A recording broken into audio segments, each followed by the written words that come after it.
Alright, I'm hoping that does it. Let's see. Can you see or hear me right now, chat? Let me know. Alright, beautiful. Finally. Shoot. I had to reboot the Starlink. It wanted to install another update. I think it's update number 4 today. Thing is practically unusable. Anyway, hopefully it continues to work and doesn't decide it needs to update for a 5th time. I appreciate your patience, everybody. Holy cow. But yeah. Where were we when it cut out? Was I talking to Josh? Should we go repeat part of that interaction? Let me know. Especially when you're driving up and down the hill. This guy's looking gorgeous. Thanks, Petrodactylus. Yeah, I painted it myself. No, it's a nice day. Eastern Utah. Again, that's Arches National Park right over there on the horizon. Yeah, it's pretty cool. So we're fairly close to that, kind of near the town of Moab, Utah. And thank you, Fuzzy Hamster, for the gift subs. I really appreciate that. That's cheered me up.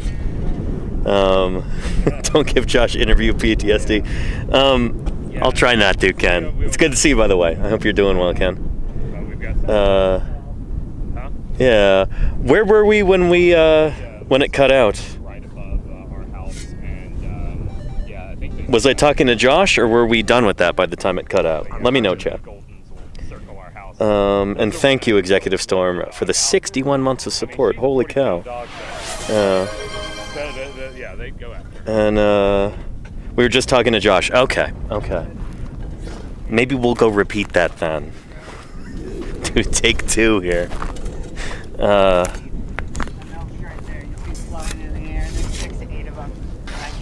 So that's the last question. Shoot. Well, thanks, Claire. We might get a different answer now to that question. I'm sure the game has progressed a bit. I came up doing a little bit off-roading outside of Price one time. Anyway. It was winter time. Well, shoot, if anybody's just arriving, if you arrived while the Starlink was down, let me reintroduce myself here real quick, especially if you're here for the very first time. My name is Danny Anduza. I'm a dinosaur paleontologist. I'm out here doing some field work in eastern Utah. So for this little jaunt, for this short little field season, just 2 weeks this time, I'm joining the Utah State University Eastern Prehistoric Museum crew, and we're working at a place called Lorrie's site. This is the world's largest and densest accumulation of armored dinosaur bones, ankylosaur bones. We'll be talking about those critters in just a bit. But yeah, ankylosaurs are really neat animals, and you're going to learn a lot about them over the next 2 weeks if you stick around. So I'm glad you're here. Thank you, Nivi, for the gift subs there. Beautiful. Thank you very, very much. Yeah. And Vexy says, so excited for this dig. It's going to be good. We're going to be running into bones left and right here. It's going to be ridiculous at a certain point. You'll see. So stay tuned over the next couple weeks. Yeah. Yeah, and the Prehistoric Museum is also here on Twitch. So go give them a follow. I'm sorry you lost your job at the lab. That's happening all over the place right now, Fuzzy Hamster. That's really lousy. Hopefully we can help raise your spirits a little bit, doing some science out here. Not lab work, but field work. Yeah, the whole point of these live streams is to give people a chance to see how paleontology really works. Whether it's back home in my office, going over new scientific papers, interviewing other paleontologists, doing Q&A, that sort of thing. Whether it's out here in the middle of nowhere in eastern Utah, streaming live via satellite and solar power. And if you've got any questions, don't hesitate to ask them. And Vexy says, is this a new ankylosaur species or no? This one's not new, but it is still so this particular genus and species is Gastonia lorrimcweniae. So it's not the same Gastonia that you see in the Walking with Dinosaurs episode, funny enough, even though that's supposed to be here. It's later in time and spikier, longer spikes. It's overall a slightly pricklier animal than you saw there. But yeah, shark copperlet. Oh, that's really neat, Fuzzy Hamster. Very, very cool. And how big is Gastonia? Well, so this one here, it's about the size of... That's a good question, actually. How big is this animal? I'm trying to come up with a good way to... I want to say these guys are between 15 and 20 feet long, full grown. So between, 5 and 7 meters. Over 7 meters. Well, 7 meters is a little bit too big. But yeah. Anywho. So... Crossbills in the park. Oh, doing bird talk over here. Really? Nice, yeah. During the winter? I gotta make sure that let me know, Chad, if the signal's still working down here. I haven't gotten the Starlink set up on its pole yet. But, yeah, when I was talking to you earlier, Josh, it cut out right when we said Auburn, apparently. Oh, which hopefully is not a bad omen. But, oh, well, I mean, we're losing to Oklahoma now, so it's fine. Oh, I'm sorry. Shoot. It's okay. But yeah, I'm here so with I guess they didn't hear most of I don't think they heard anything, and I'm sorry about that. No, That's how these things go sometimes, That's all good. People are saying hi in the chat. Hey, what's up? Yeah, so this is Josh Lively, PhD, curator of the Prehistoric Museum in Price, Utah. Josh, tell us a little bit about this site, and feel free to repeat whatever you said earlier. Nobody's gonna know the difference. Oh boy, it's like we're back with the BBC. I know, right? Walking with Dinosaurs. Say everything that you just said. One again. more time, yes. Yes. Thank you. Could you do that again, but this time less twang? No, just kidding. I think they found that charming. And actually, if you need a better signal, we could pop up there too. Actually, yeah, that might be. Let's do that. Yeah, just to be safe. I brought a pole with like a thing on the end so that it just couldn't get it set up in time for the stream. We should have used the setup that I had at St. George. What was that? Oh yeah, with the pole, phone on the shovel. Yeah.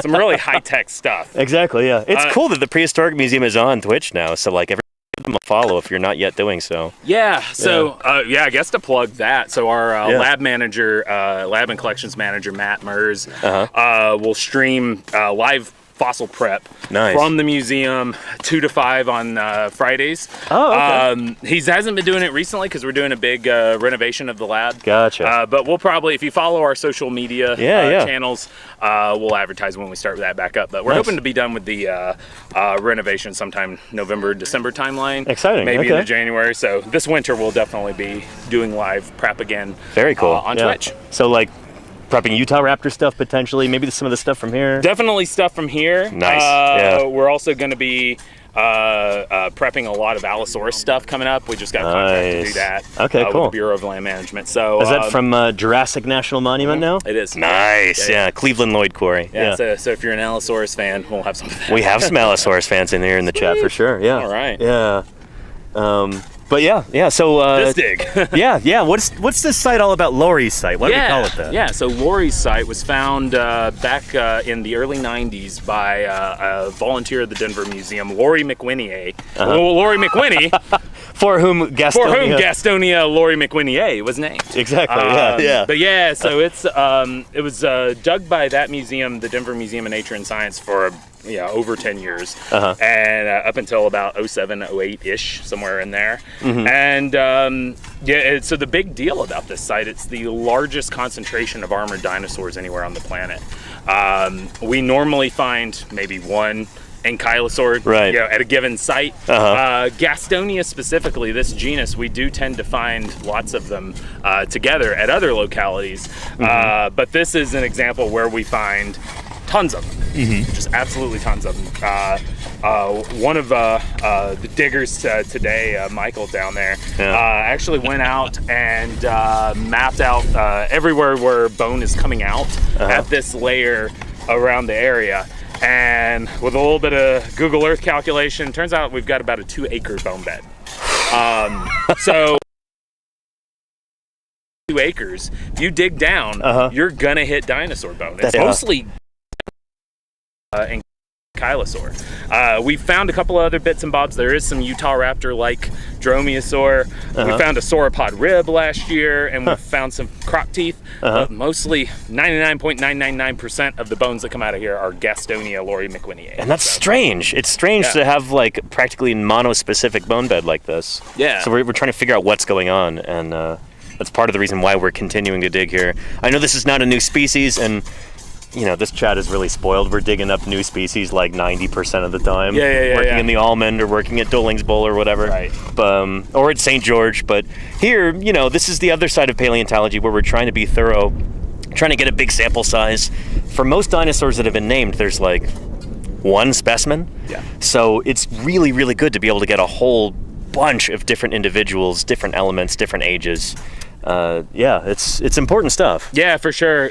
Because when you have n equals 1, there's some things you might be able to say about this species as a living organism. But if you've got what is potentially, this is one thing we're going to try to figure out, one population from one time slice, where we probably have thousands of individuals preserved in this bone bed, you can really start asking some biological questions about these animals. How they grew, how they lived throughout their life, because with a lot of animals that changes. Especially with dinosaurs, absolutely. So there's a lot that we can do, combining this big sample size of bones, but then combining it with the rock that's preserving those bones to figure out how they lived, how they died, how they got buried. And there's still a lot to learn from this site. And as big as it is, we could probably dig it until I retire. Which we'll see if millennials get to retire, but theoretically that should be in 30 years.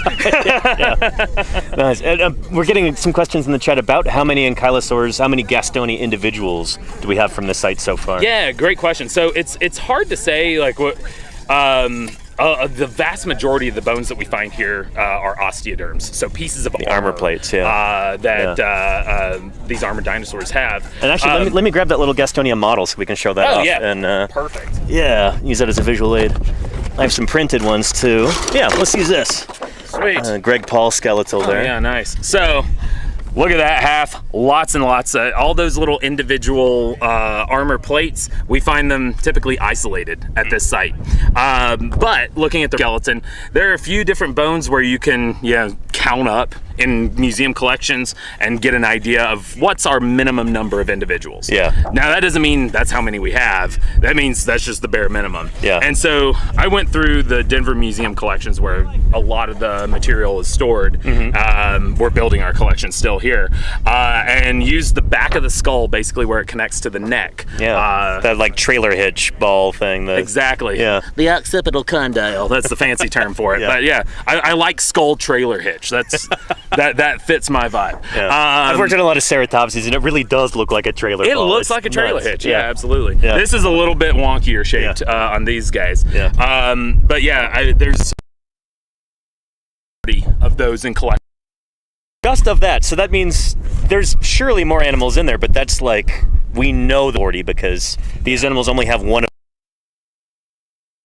So, But my guess is with just how extensive that is and how little between their work and our work has actually been touched, there's thousands. There are thousands of individuals in this bone bed. Shoot. So like, why is that? We're trying to figure that out. And here, let me get out. Here's a little plastic model. I got one of these for Jim for his birthday last year. So. Yeah, these are cool. These are really well made. I just got one pretty recently too. Oh, cool. Yeah. So that's Gastonia burgii, I think. Which is although the osteoderms kind of look more Lorrie McWhinney-esque. Oh, okay. Well, that's good news. That's one thing I thought about when I got mine. It was I think I've got here. Let me get. I've got Jim's comparison right here between. Giant Lorrie McWhinney. Out of the way. So Gastonia burgii. This is the one that lived alongside Utahraptor. We don't know if Utahraptor is here alongside this guy years later. Five-ish million. Okay. So we've got an age date on this site of 132, which would put it at 3 million years younger, but that's a maximum age. So it could be that that's a grain that was reworked that's actually older. So I think about 130 is reasonable. But some things we don't know. Gastonia big fused an area fused over the hips. We haven't found a section of that. We had supposedly found a section that was in the Denver Museum collections. I looked at it. I don't think it's sacral shield. I think it's some osteoderms that were preserved together for sure, but they're not fused. So is there a reason to think Lorrie McWhinier may not have a sacral shield like that? I mean, it's an absence of evidence right Yeah, now. yeah, So we don't know. But, you know, where we have Burgeye, there are quite a few sections of that fused sacral shield. And all of those fossils are in the Prehistoric Museum. And the fact that we don't have any of those, for Lorrie McWhinier, kind of makes me think that maybe it didn't have a sacral shield, but who knows? Yeah, awesome. Well, we got a very astute question in the chat. How close is the ash to the bonebed? I don't think that was an ash date. I think that was it detrital zircons? Yeah, so I think it was a detrital zircon. Actually collected that. That was 2023, right? It came out here. Yeah, I think y'all came out right before we filmed. Just got a few plastic bags here from the quarry. And if it were an ash, that would be phenomenal. Yeah. But yeah, I think it was just pulled from the sandstone layer. That's preserving these critters. So it's directly from this matrix. So it's not like there's a lot of time difference in between that sample and this. It's from the site. So. Yeah. The question is, when was that grain erupted? Exactly. Yeah. So great question. Yeah. Yeah, that's a good one. And this is where I was collecting zircons of your exactly. I'm surprised you remember. That was a long time ago. But yeah. And then here, you can take a swig of water. Okay. We don't want to get dehydrated here. But I was going to ask Josh, because I asked him this before when we weren't live, when we were having Starlink issues, and I didn't realize it. When was it that you got started with the Prehistoric Museum? And when were you brought on as curator, and what's it been like? Yeah, so I started in 2020, in October of 2020. So fun time to start a new job across the country. Seriously. But it was, I was thankful to get a paleo job in 2020. Seriously. Before that, I was a professor in Illinois. And it's been a lot of fun. Basically the mission of our museum is to tell the story of life's history in Eastern Utah. That's a broad mission. We're talking like 1 billion plus years. And really, when you think about the fossil record of Eastern Utah, because we do have an archaeology component to our museum. Right. Yeah. But if you ever get the chance to visit, Chet, you absolutely should visit the Prehistoric Museum in Price, Utah. Yeah. But for paleo, Yeah, I mean, you have just down on the other side of Arches National Park in Moab, you have Pennsylvanian rocks that are 300 and something million years old. Nice. These are about 130. All the way up to the top of the Manti-LaSalle plateau, where we have the Huntington mammoth, which is one of our more famous specimens, which is 13,000. So incredible, and that's the highest altitude Columbian mammoth in North America, right? It was. It was at the time. At the time when it was discovered back in '88, it was the highest. Since then, they've found some slightly higher ones at Snowmass in Colorado. Gotcha. I've seen Kirk Johnson talk about that. It was really cool. Yeah, but. That's the one that's on display.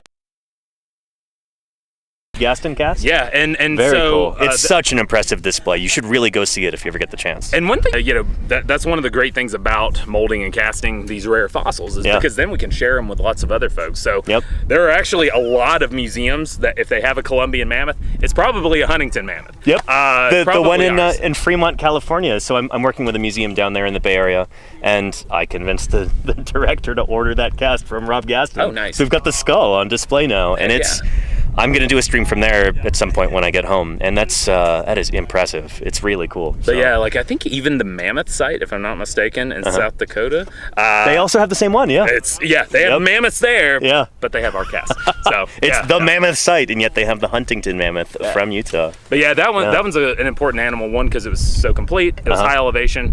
It was the first Columbian mammoth to have its genome sequenced as well. So, right. Really scientifically important, and. I mean, that helped establish the relationship of different species of mammoths because of that genome. Really neat. Yeah. So told us that woolies and Columbian mammoths interbred. Yeah. Fascinating stuff. Weird stuff. Yeah. So anyway, thanks, Josh. Josh is he and his wife recently had a baby just 4 months ago, we're really lucky that he's out here. I'm sure you've got so many things going on. I'm surprised that you're not just like falling over, This is we live for this kind of thing. So this is energizing. Part of the gig. Making new discoveries, giving people the opportunity to come out and dig with us. Yeah. So one thing I'll plug, and we'll probably say a few few times. Yeah, for sure. The next couple weeks, but you know, our museum has myself and our lab and collections manager Matt. Those are the only 2 paid paleontologists we have. Oh, but really? our digs are often 15-ish people. So those are all volunteers. So if you are ever interested in coming on a dig, reach out to me. Yeah, we take folks from all over the country, all over the world. Oddly enough, I have more people that volunteer in the field from Portland, Oregon than Price, Utah.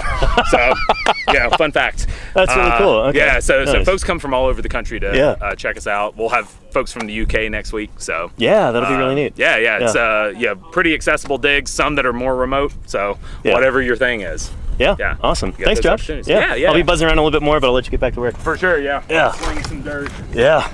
That's Josh Lively, everybody. He's leader on this expedition out here. And yeah, you'll be seeing a lot of him over the next 2 weeks as we continue these streams. So, let's talk about Auburn. I don't care about how you're doing too much. I'm sure you do.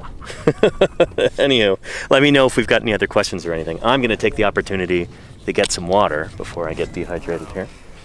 But yeah, I'm glad the dish is finally working, you know? And I'm glad we've got these clouds right here too. This is really nice. Shoot, it was hot earlier today. It was like in the 90s. I feel like it's a bit cooler now thanks to these clouds. It looks like they're not going to stick around. Yeah, that is the type of rock called bone right there. Yeah. So I was like, I know, like. What stores are near? What do you mean stores? We're out here in the middle of the desert. So we're about, I don't know, 20 miles from the nearest town. And the nearest town is essentially a gas station and some houses. There is a 7-Eleven there, which is nice. But yeah, Arches National Park is right over there. So the horizon, that is the backside of Arches National Park. You can actually see Skyline Arch over there when it's nice and clear. Where did that go? Skyline Arch. Yeah, anyhow. Towns are, nearest towns of any consequence, nearest towns that are actual towns. Green River, Utah, and then Moab, Utah. And then outside of that, I don't know. Not a whole lot out here in terms of human settlement, which, you know, is really nice. I gotta say, it's, especially at times like this, with all the things going on in the world, sometimes it's really nice to just be able to escape. Just be out here in nature, away from the things of man. This is a time that I cherish, and I'm willing to share it with you, chat, even if it does mean bringing a little bit of civilization here, like satellite internet. That's a sacrifice I'm willing to make, because I think this is important stuff to be able to, you know, give you an inside peek into how we do paleontology, you know? Yeah. And it sounds less remote than Alaska. It depends which part of Alaska sea films, but yeah, Alaska's it's not a small state, you know? There's a lot of landmass there, you know? Yeah.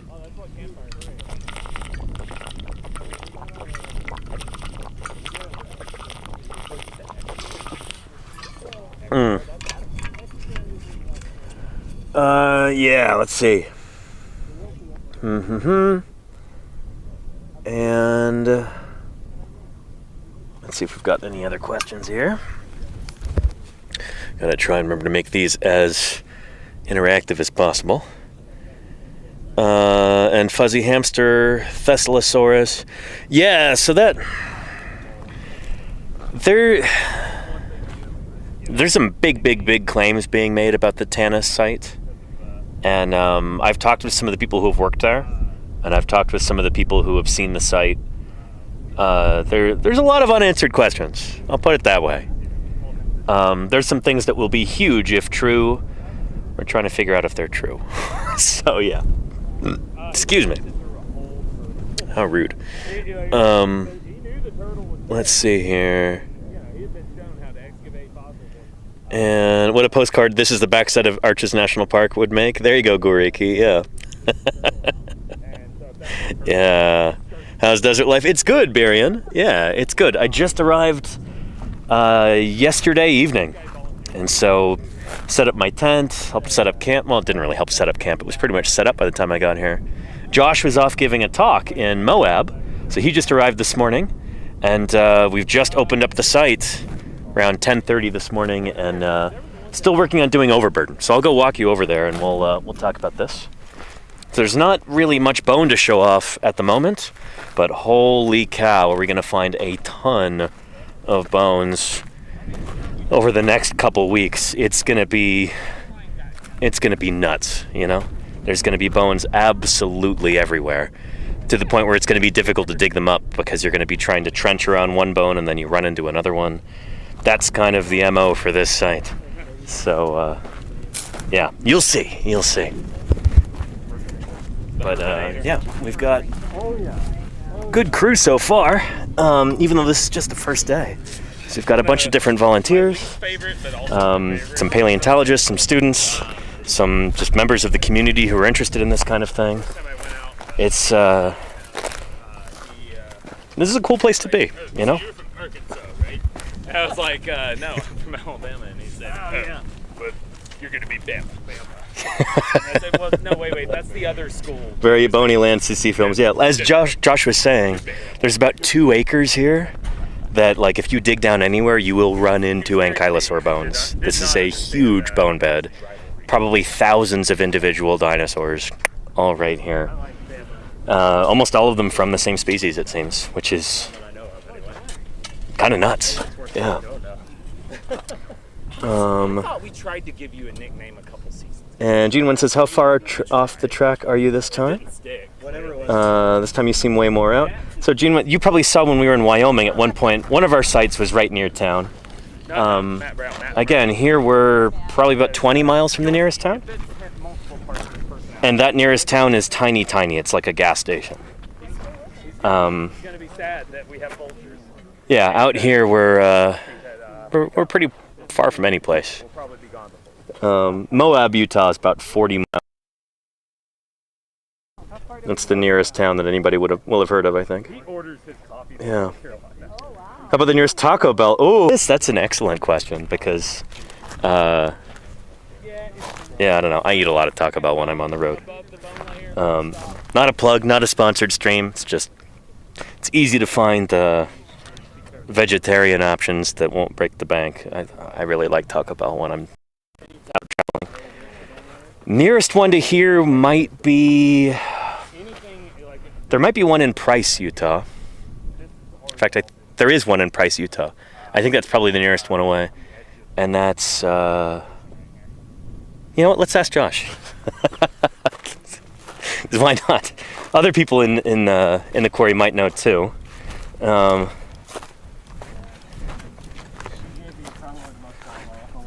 Let's see.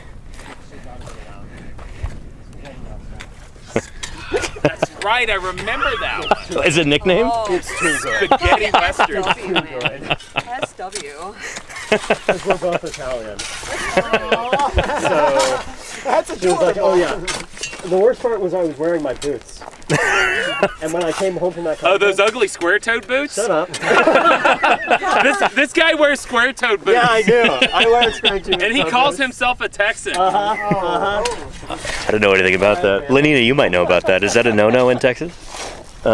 We had a goofy question from... When I got home from the conference, I realized that the first thing that I made for dinner Was spaghetti. was spaghetti. Nice. It was awful because it was true. I did not need the allegation. We had kind of a goofy from Taco Bell to where we're at right now. Would it be in Price? Is there I one? don't think there is, but I could be wrong. There's a Wendy's, there's a McDonald's in Moab. Otherwise, I think, yeah, the nearest Taco Bell would be Price or Grand Junction. Or Grand Junction. Grand Junction's a little closer. So. Really? Okay. Yeah. So the nearest one is out of state. Which is, Yeah, essentially. How far is Grand Junction from here? That's going to be a solid, what, 80 miles? Yeah, something like that. Yeah? Yeah. Maybe Yeah. It's less than gosh. math. I'd say 30, 45 minutes.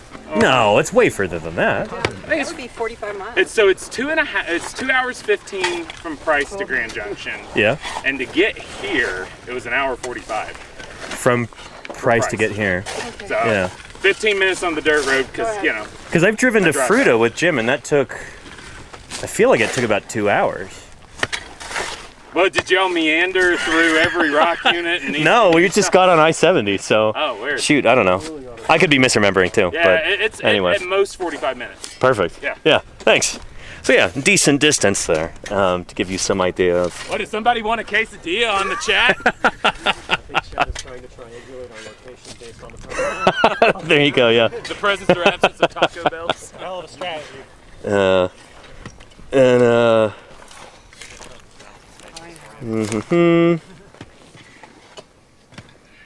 Oh, an interesting Lenina. I didn't realize that. Pointy toed for fake cowboy, square toed work boots for actual cowboy. I probably shouldn't say that here because we might have some objections. I don't want to start an internecine, southern/southwest, war here. But yeah. Early Cretaceous Pachycephalosaur. Does the mustn't touch it pachy teeth resemble our new? I'm not sure. I actually don't know about the new. What is it? Mongolian Pachycephalosaur? I missed that because I was getting ready to come out here, and that must have been since I last streamed, I think. So yeah. Raf16 says, "Can you find bones right on the surface?" We do have a few right here. Yeah, in fact, a little plastic tub that we set over it in order to protect it as we're doing overburden. So overburden is our term for when you're removing all of the stuff that's on top of the bone layer. So when these dinosaurs were being buried, they were laid out on a floodplain or something like this, and they were all kind of, flat there. So they're going to be in like one horizontal layer. There's a bit of tilting to it, but think of it as a horizontal layer for the sake of simplicity. So that means there's stuff above, there's rock above this that's not going to have bones in it. And then you get to the bone layer where everything, all these dinosaurs were laid out on the surface and they all got buried. Does that make sense? So under that plastic tub right there, we do have a bone, and that's slightly above where we were expecting. So it's slightly above the bone layer. And, but yeah, you'll see in a couple days, we'll be finding bones absolutely all over the place. And you're going to get sick of seeing all these bones on stream. Maybe. We'll see. 2 years hard labor. Yeah. You probably have seen all of it then. So is that But big? yeah. It's about 1 block. And,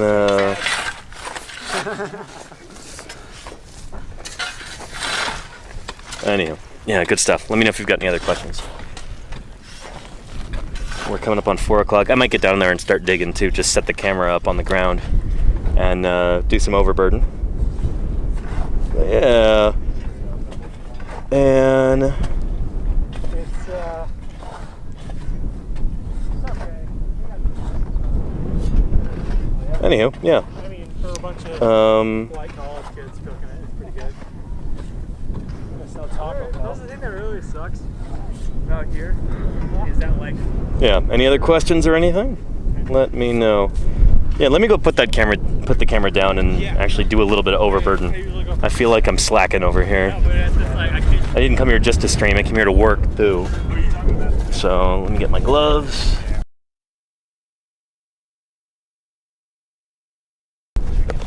Not that bad, but Anyway, let me go put that over there.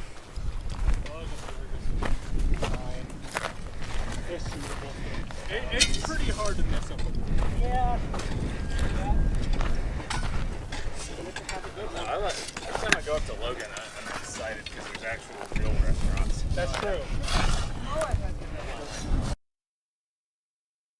How are you? Yeah, doing well. Can we introduce you to chat real quick Yeah, too? sure. Yeah, this is Erica from Austin. Hi there. And yeah, she just arrived last night like I did, right? Yeah, I did. Yeah, drove all the way up from Austin. Shout out to all the Texans in the chat right now. Yeah, tell us about yourself. How did you get involved in this in the first place? Well, I volunteer at the University of Austin Vertebrate Paleo Lab. Nice. And Josh has a deep connection with that Yeah, lab yeah. because he studied at UT Austin.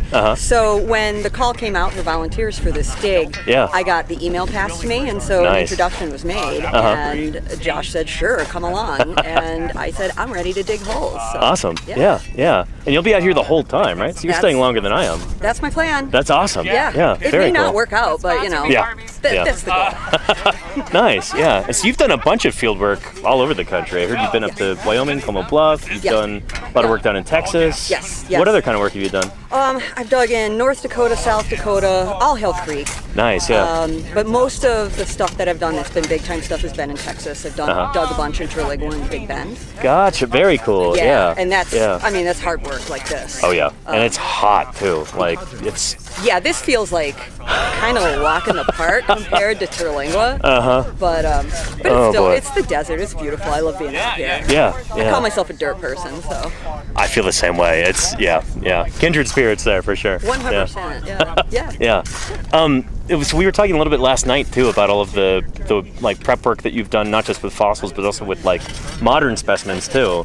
Tell us a little bit about that. Like, why is it important to study the bones and bodies of modern critters? And Okay. yeah. Sure. Well, what I do is I perform basically necropsies on animals that are collected either from wildlife rescue or from zoos. And the goal of that is to remove the tissue off of the skeleton so that we can then process it either through a process of soaking in water called maceration, or we bug it with a dermestid beetle colony. Right. Yeah. And then those specimens become part of our library, which then allow us to study those shapes and help us understand what we're looking at, particularly if we're looking at, say, more recent materials, Yeah, say, like yeah. Pleistocene, a couple million years Stuff old. from the last ice age. Yeah. Yeah, the last ice age. It's really similar to these extant specimens that we have.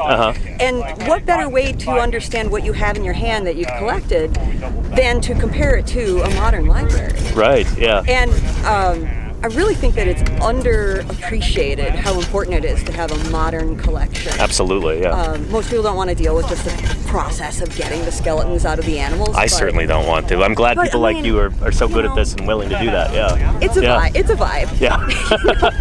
Yeah. And I think it's really fascinating. You see all sorts of pathology and injuries inside the animals. Yeah. and Yeah. Kind of gives you an insight into what their lives might have been like. Very cool. Yeah. Thanks, Erica. Yeah, thank let's you. get back to work. But yeah. I'm sure we'll be talking to Erica a bit more as the next 2 weeks go on. But yeah. Out of the potatoes, those are very impressive environments for sure. They really are. Yeah. I don't know. I think by virtue of all the time that I've spent out doing paleontological fieldwork, I've really grown to love deserts. Like I kind of consider myself something of a desert person to a certain extent. It's not an environment for everybody, but man, do I love it. Just seeing these rock outcrops like this, just living out here in this environment for a few weeks it's nourishing to the soul, for me at least. It's pretty awesome.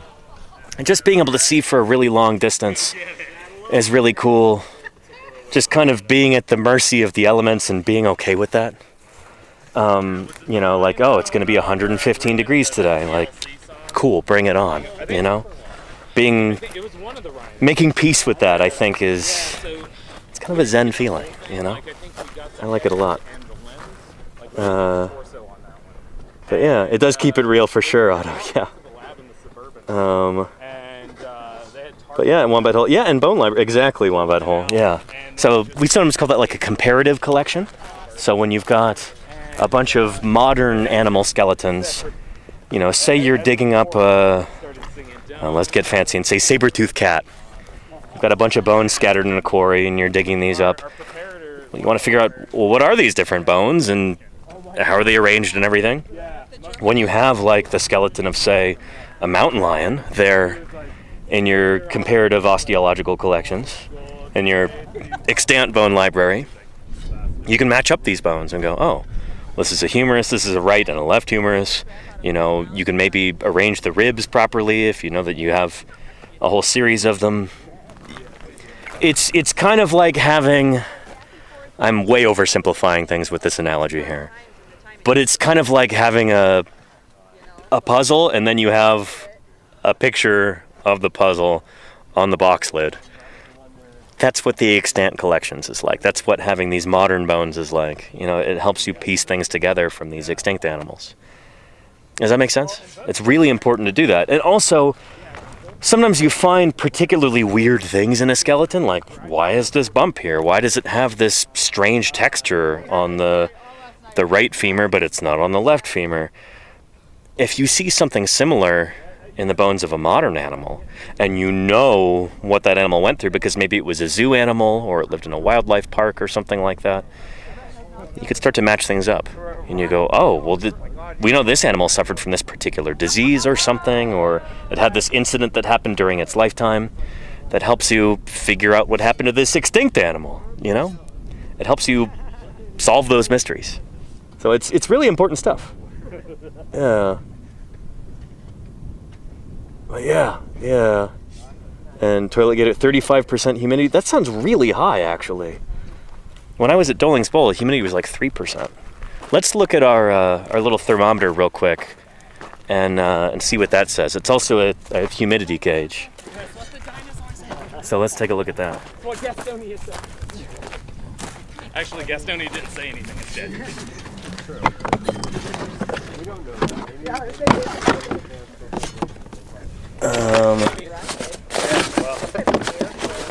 There we go. That's the one. And it was like guttural groan. 89. So this says 26% humidity, which is still really high compared to what I'm used to. We were getting like between 7 and 2% humidity just a few miles that way at in Doling's Bowl.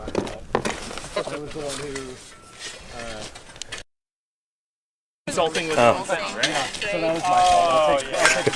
Hey, speaking of Gastonia noises, I brought a little thing so I could do like, what would you call it? Analog alerts for chat if somebody subscribes or something like this. Oh. I brought one of these along, so you know, this is called a moo box. Normally it has a cow on it, but you know, I put a Gastonia on there instead. So yeah. It just makes me want to eat a Gastonia. throw it on a bun. Gastonia burger. There wouldn't have been cheese. They were on. Were any of the mammals big enough to milk to have cheese on a Gastonia burger? I mean, probably. Mammals kind of by definition produce milk. So you might need a lot of Mesozoic mammals. Yeah, I know. It's like you're gonna have to squeeze a bunch of multi-tuberculates to get enough cheese. Exactly. Yeah. Gastonia burger cheese. Like, Sounds great. Just going back in time and milking a bunch of mammals, and then you've suddenly erased humanity. these are the sort of things we think about. Some Sound of Thunder stuff right there. Yeah. Anywho.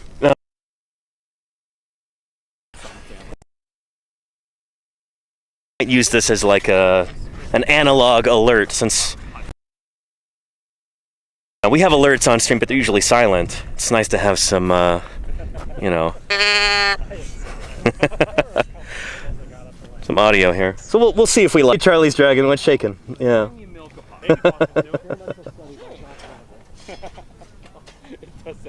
Anywho, hide your mammals, says out of the potato. Yeah.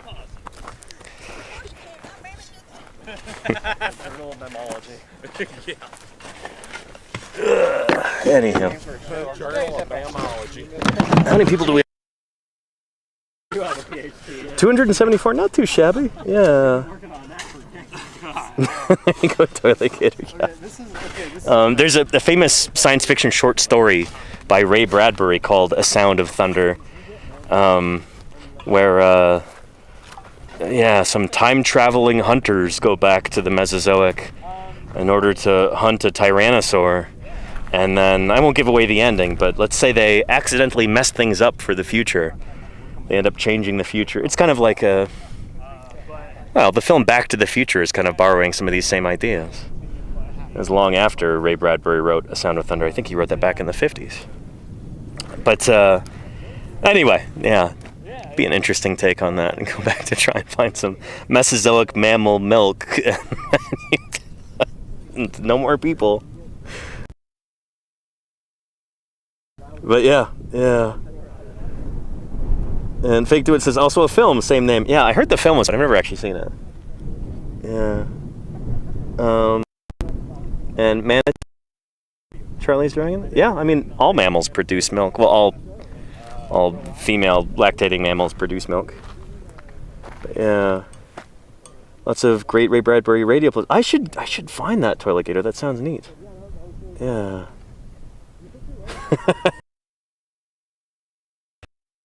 Anywho. Yeah. Yeah, good stuff. Again, we don't have too many bones to show off just yet. This is still the first day here. We're still just opening up this site. But I wanted to do a stream from this, our first day out here, just because I'm going to be out here for only 2 weeks this time. This is a short field season for me. And I want to do every broadcast that I can here. So yeah, again, let me know if you've got any questions. That's kind of the bread and butter of these streams.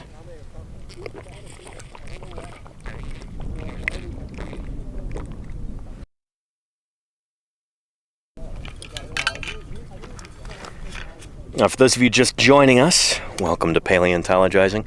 My name is Danny Anduza. I'm a dinosaur paleontologist. We're digging dinosaurs in eastern Utah right now, in the early Cretaceous Cedar Mountain Formation. We've got a whole bunch of Gastonia in this bone bed. So this bone bed's been worked for about 10 years. This particular group here with the Prehistoric Museum, led by Josh Lively, they've been digging here for, this'll be year 3, I think. And I was hoping to join them back in 2023 when they were reopening this site after a long hiatus, and I wasn't allowed to because the museum signed a contract with the British Broadcasting Corporation, which stipulated there could be no other media on site, which apparently includes Twitch streams. Anyway, they didn't want to get in a dust up with the BBC, which I understand. Anyway, now that that's finally aired, contract is over and we can be out here. So here we are. Been waiting 3 years to do this, and I'm excited to be here. Yeah. Anywho, oh, we're getting a raid here. Shoot. Raiders, did you raid in while I was doing that little station break announcement thing? Yeah. 23 raiders from Dawn Factorial. Welcome, welcome, Dawn Factorial and raiders. What is shaking? Great to have you here. How are you doing? Great to have you.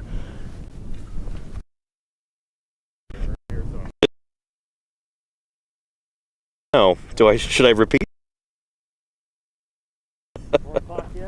It's 3:45 for everyone. Goal is key. Time before 4 p.m. Smart. Yeah. Lunch and Out here because we are in the middle of the desert. Hydrate or die straight. Yeah. It's a little coding competition. Oh, very cool. Studying, a lot of fun. That's awesome, Dawn Factorial. Thank you so much for rating, and welcome, everybody. My name is Danny Anduza. I'm a dinosaur paleontologist. Often I stream from my office back in the San Francisco Bay Area, going over new scientific papers, interviewing other paleontologists, discussing different aspects of fossil science, and doing a lot of Q&A with chat. But for the next 2 weeks, I'm out here in eastern Utah, and we're digging up a bunch of dinosaurs with the Utah State University Eastern Prehistoric Museum. We've got a big Gastonia bone bed here, so we've got literally like hundreds of armored dinosaurs all died, or at least were buried in this same spot. And we've just opened up the quarry this morning, so we're still working on kind of reopening it, getting down to the bone layer. The bones coming out left and right, all over the place. So if you stick around over the next 2 weeks, you will see this. Yeah. And I know USU Eastern. Oh, very cool. You did the 2 iPod? Yeah. Yeah. Shout out to Price, Utah. But good stuff. And there you go. That is a good phrase there about hydration. Yeah. Price, Utah High. Yeah, good stuff. So Josh down there on the right with the blue t-shirts. He's the curator of the museum down in Price. And yeah, let's go take a look around the quarry real quick. Yeah, and that stuff. So the bone layer is, well, you could see here, look at my shadow right here on the ground, chat.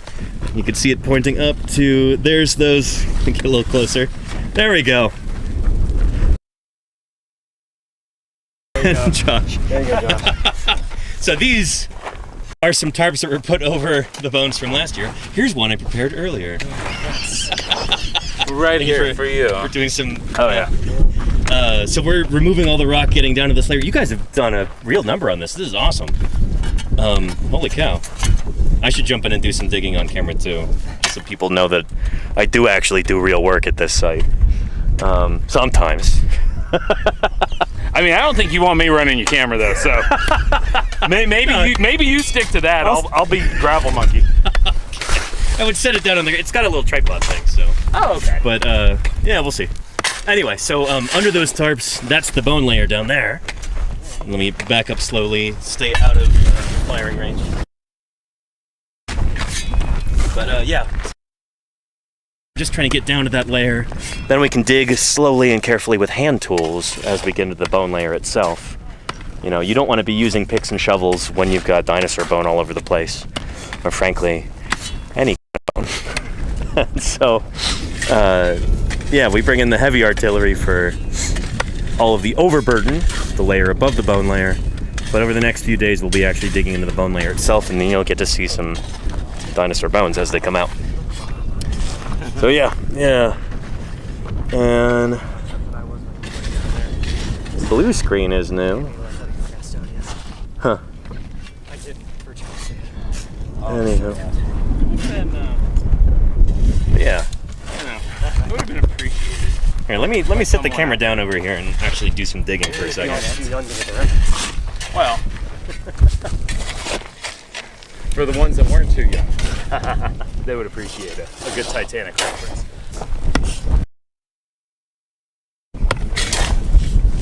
Was this a draw me like one of your French ankylosaurs? Something like that, yeah? Yeah.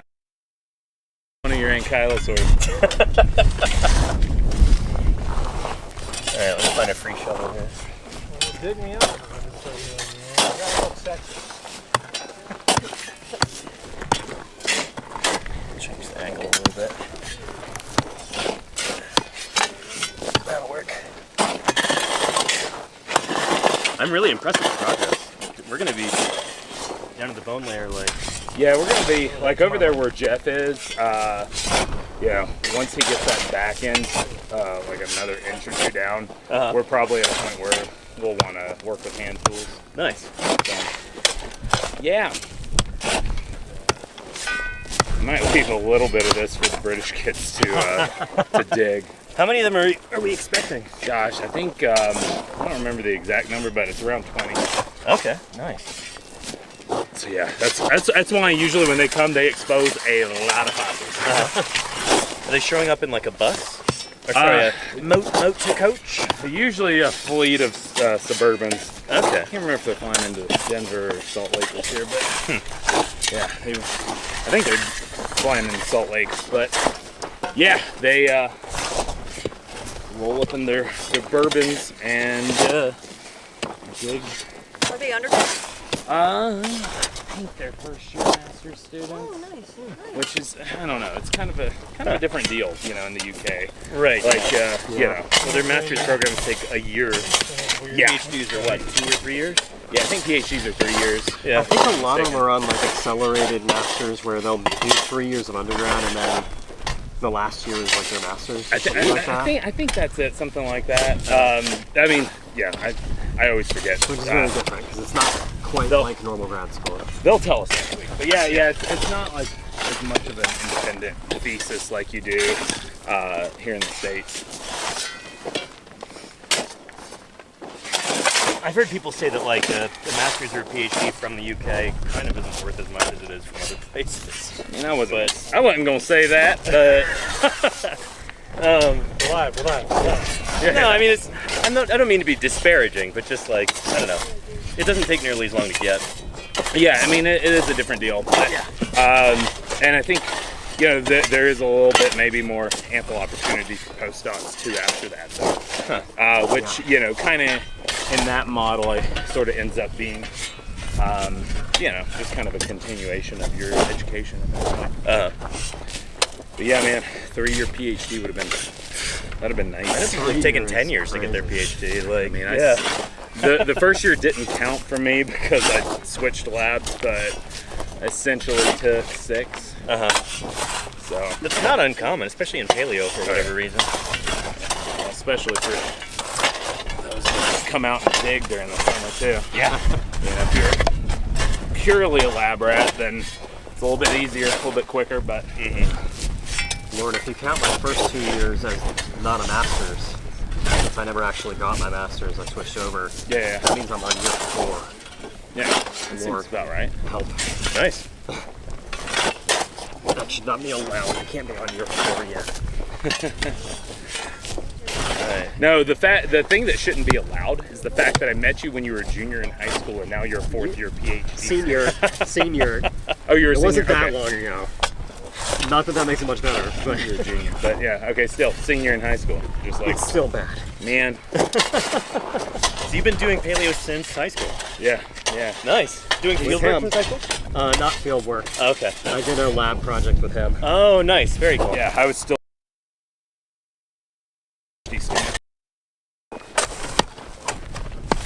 Multi-tuberculate tooth. Those weird, the P4, the Yeah. weird blade-like tooth. Is that the P4 on a multi? Flageolacoid. Yeah. I remember things. Oh, That project made me remember things. I know things sometimes. That's me. I love how multis make it through the end Cretaceous extinction event. They survived this horrendous apocalypse, and they just decide like, oh yeah, we're gonna go extinct at the end of the Eocene, right? Yeah, Yeah, it's just kind of. Like, why? Champtosaurs do the same thing. it's getting a little You know? chilly. Yeah. Getting a little chilly.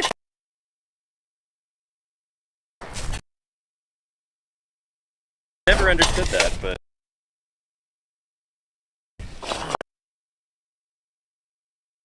Baenids do the same thing. oh, that's right. They're gone, aren't they? Yeah. They make it into the Eocene. I think it's mid-Eocene. So just the Yeah. climate cools and dries, and then they just Not a fun time. they thought they had it so good during the PETM. Yeah. Barely know them. It's like me moving to Minnesota. Out of the frying pan into the freezer. Minnesota is your legacy. It is. Out of the frying pan and into the freezer.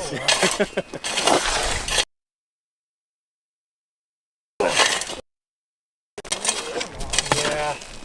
They had Where'd the you grow up? Firebirds for a while though. All over the place. Those are solid. Central North and places. South Yeah, America. that is a big pretty attached. switch moving from Yeah. Central Yeah, then they had Texas to deal to with all that Minnesota. migration. It's like me moving from the Bay Area to Montana. Yeah. Quite the transition there. I learned what winter meant, I'll tell you that. Yeah. Oh yeah.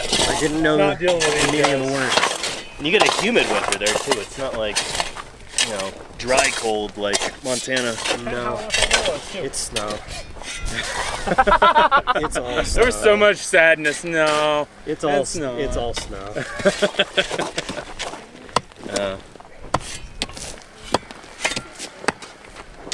I didn't like about Central Illinois sure winter walked in is just how and cloudy it was. Yeah, it's just sad. Just like, It's sad to every day. exist. yeah, there was a day where it was like 30 and sunny, and I was just wanting to lay outside in the sun.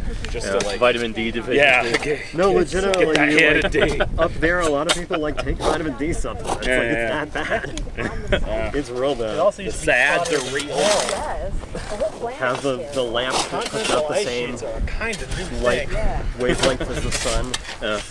Like I'm sure they Whole have nine a lot yards. of cool because of the People in the chat are saying, and like the long winters, and long summers. feeling sorry for it. They need a wheelbarrow. Will somebody get these poor people a bucket? Yeah, we've had one a couple of times. Sometimes it's more trouble than it's worth. I feel like it is most of the time. Yeah. It's just, especially here, it's close enough you can just turn around, throw it off Yeah. the edge. A bucket or wheelbarrow is just adding an extra step. Yeah. Yeah. Oh, there we go. Yeah. That cloud is nice. More of this, please. Oh yes, thank you. Oh, that's Yeah. This is what I asked for. 5 out of 5. Nice. 5 stars. Oh man, this is funny. shouldn't say this on camera, but I'm going to. Our museum got a 2 out of 5 star rating. Because they said it was a lovely museum, but the paleontologist was having a quote meeting in the hall, and it was so distracting. I was like, "Yep, that's me. I'm the loud one. It's me.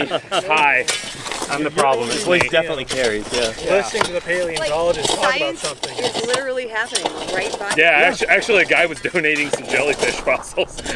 Oh, cool. Which was a big deal. And sorry. That's so funny. Yeah, it was great. I printed that Google review out, and it's hanging on my wall. It's like when people go to Arches and go, "It was too hot." Yeah. 1 star. 1 star. We can do it again. Yellowstone. I can't pet the animals. Well, you can. Got gored by a bison. I saw one for White Sands National Park. There was the only thing to see out here is sand. Kind of right there in the name, You know? Scooter. Yeah. It does what it says on the tin, you know? White Sands. How do you feed them? But before he came out here, Not a zoo? on stream the other day, I watched part of the episode Walking with Dinosaurs with chat and everything. And I'm like, you hear that voice right there? Get used to that voice. You're going to be hearing a lot of it for the next 2 weeks. Oh, So, yeah. Yeah. Yeah.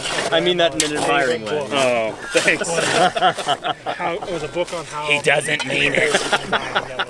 Oh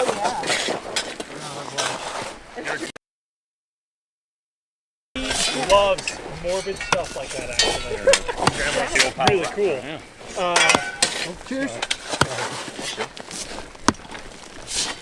She's made peace with mortality, as it were. Here, let me pick up there. Yeah. Yeah, you throw me that one, Mary? Thank you. Yeah, if y'all want to both pick, I can shovel right there. I'll do some picking right here. A little picking and a digging. Yeah. Makes me wonder how much an excavator costs. Quite a lot. The challenge is getting the clearance to use that excavator on public land. Oh, really? Yeah.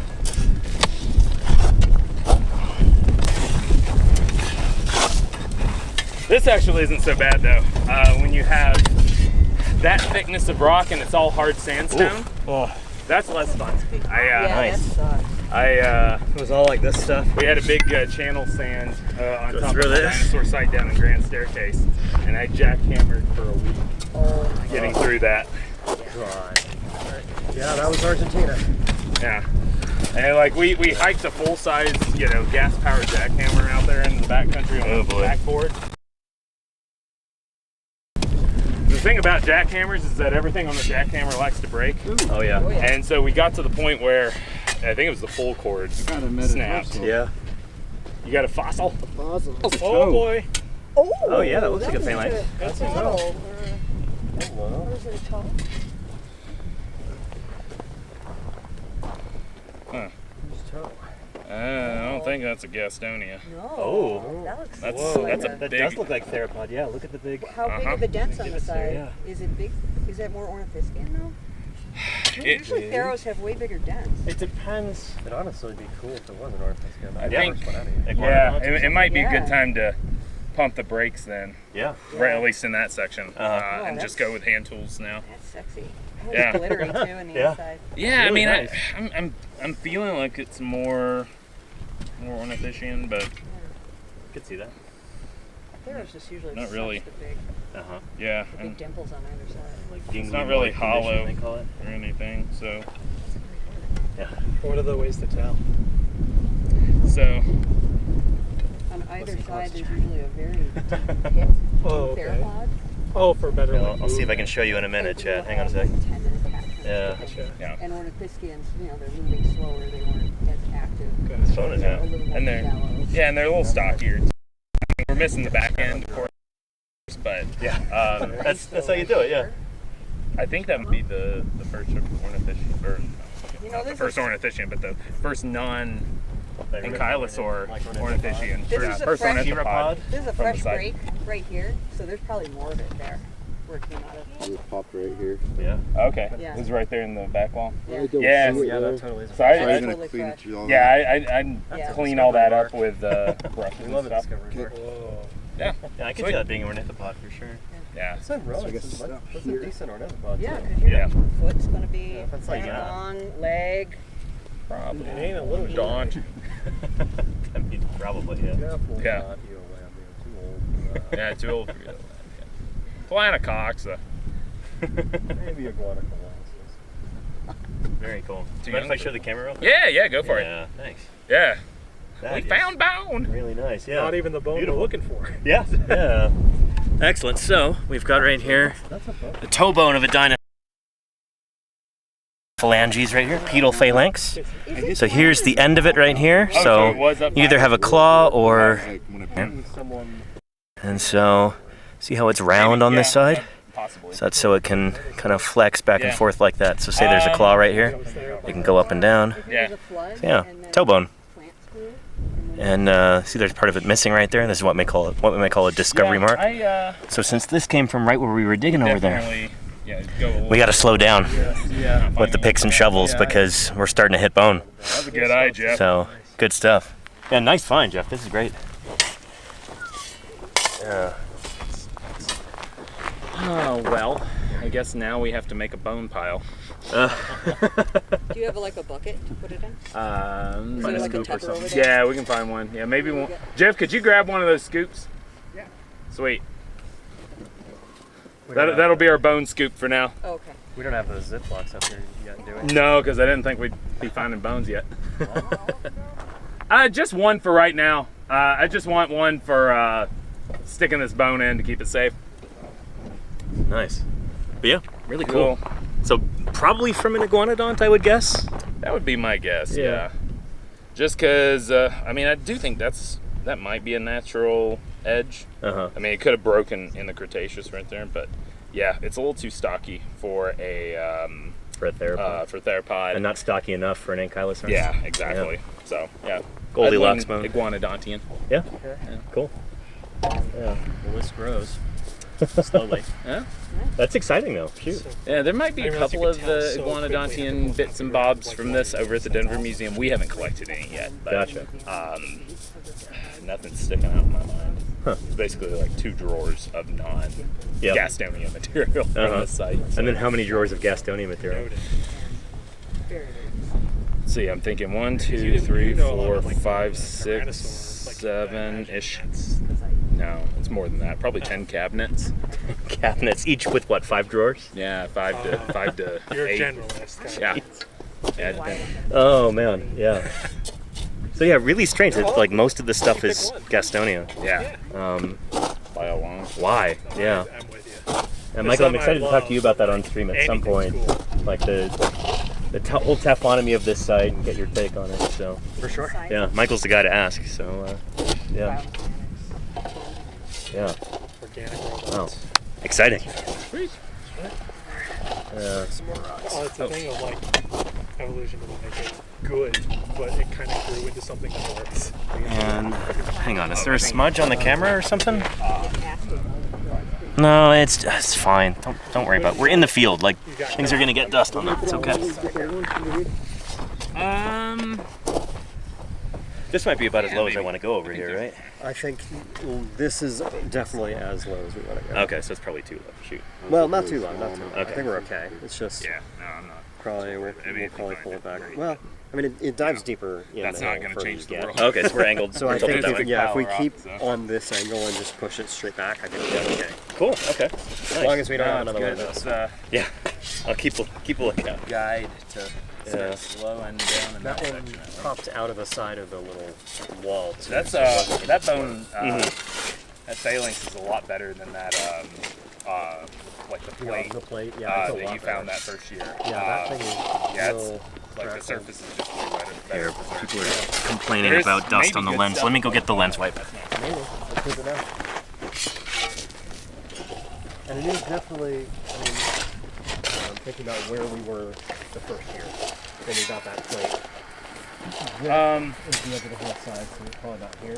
Yeah, something like that. Yeah. Something like that. So the plate was probably Here we go. Hold still, chat. You got something on your face. Yeah, well, yeah, so I want to say There we go. Is that better? Excavation when we started was probably right about here. And so, yeah, maybe right Somewhere there. in this region. Yeah, right around That's where there. I was working. Yeah, that feels right. Because I was kicking down, I remember that. And I hit something and was like, oh, that's not right. Yeah.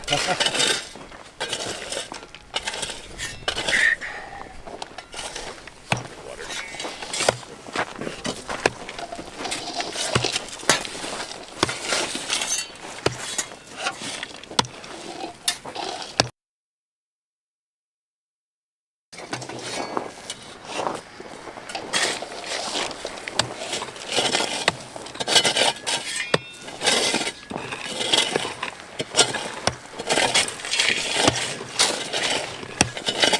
Definitely getting like a facies change or something over here.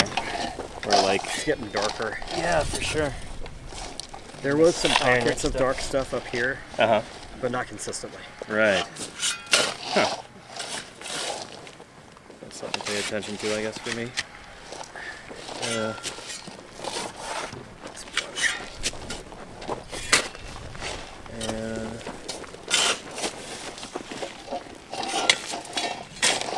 Hang on, let me see if I've got a different dust wipe in here.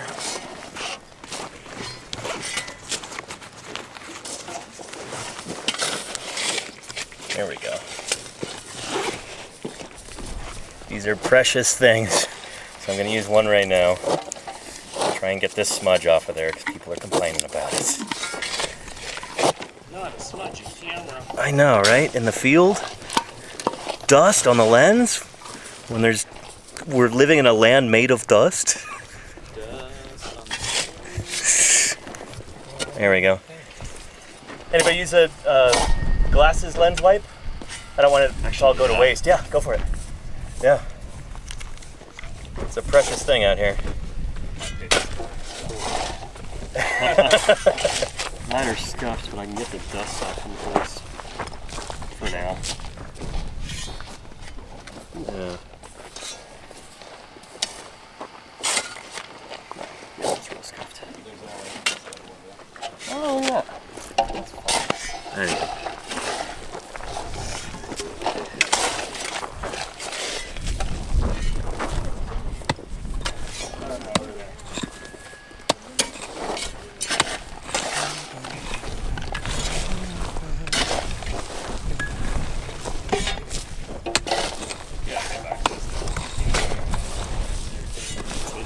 Yeah, our kitchen temperature went to That's a pretty good dust level too. It's like got a good shape to it. Did you see the one in St. George back in April? Yeah. That was while I was talking with Andrew on the phone, and so we're just hearing him go, "Oh, there's a big dust devil. Oh no, it's coming through the quarry." Oh, no, yeah, that was, so I was there for that. You were there for that? Yeah. Oh shoot. Because we saw stuff swirling up above, and I told folks, all right, hunker down. Uh-huh. And it blew around over us. Contact with the ground where the porta potties were, and it blew those up. Different one. Oh, were there multiple? Yeah, I guess so. Yeah, because there was one that knocked over. The porta potties kept getting knocked over, and then there was another one. I think it was at like the end of April, maybe even like beginning of May or something, and it just tore it tore all the shade tarps apart. It threw boxes of specimens 100 feet into the air. Yeah. Oh, and here comes some wind right now. All the video from that. Pick up the double. Grab the camera so it doesn't blow over. Dust devil. Feeling good Yeah. today. Speak of the dust devil. Oh yeah, over there. Right after you use the wipe too. Yeah, it'll be fine. Yeah.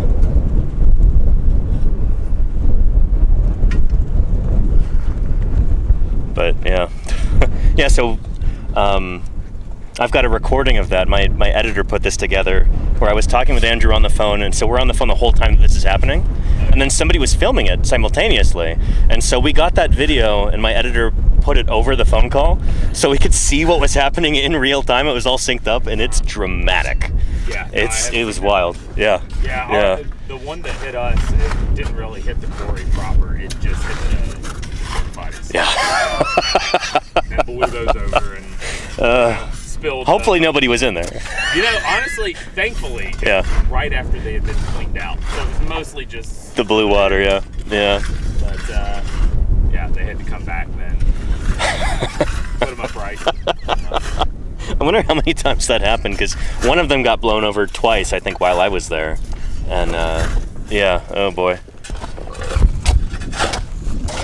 This one's down again. That should be good. Shovel in. Yeah. Just from my last night, I do have some bugs that grew from the site. Oh, nice. Very cool. Yeah. At some point during the couple weeks. Yeah, we'll bring them out here, and that'd be really cool to be able to see those on stream, yeah. Yeah, I'd really appreciate that. I'm sure chat would, too. Yeah. Let's do some more picking. It was 105 degrees outside. Oh, no. That's got to be one of the worst experiences of my entire life right I can imagine. Still probably better than what you were doing.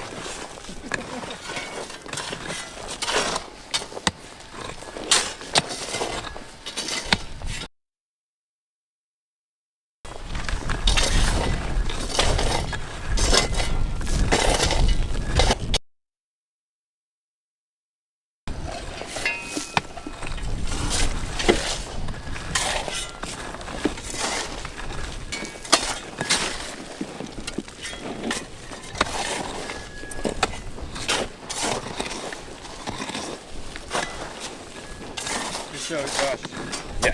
are you going to another presentation next weekend?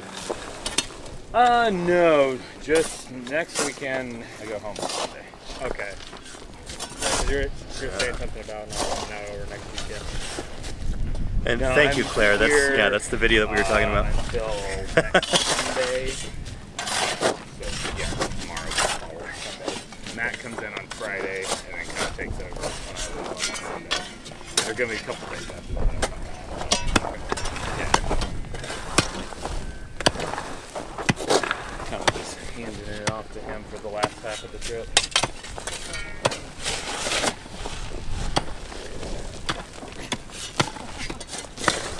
Oh, this is a good time. After this trip, it'll be close to 8 weeks this year. Nice. Shoot.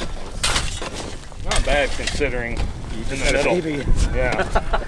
Did 2, 4. Yeah, about half of that was before, half of it was after. Okay. Nice. Yeah. Yeah, this will be the most field work I've ever done in a year for 2025. I was shooting for 12 before I found out I was at the But Yeah. that's fine. Yeah, shoot. So 4 weeks in Wyoming, 3 Oh weeks. wow, in, you were out there for a lot. Yeah, 3 weeks in Billings Bowl, and then 2 non-consecutive weeks in St. George, Yeah. and then 2 weeks out here. So I'm no mathematician, but that's A lot of weeks. what, Probably about 10 or 12. 60, 70 weeks, something like that. Mary, how's it going? Yeah. I think all the digs I've been on have been just this year. Same. The 2 other ones I did were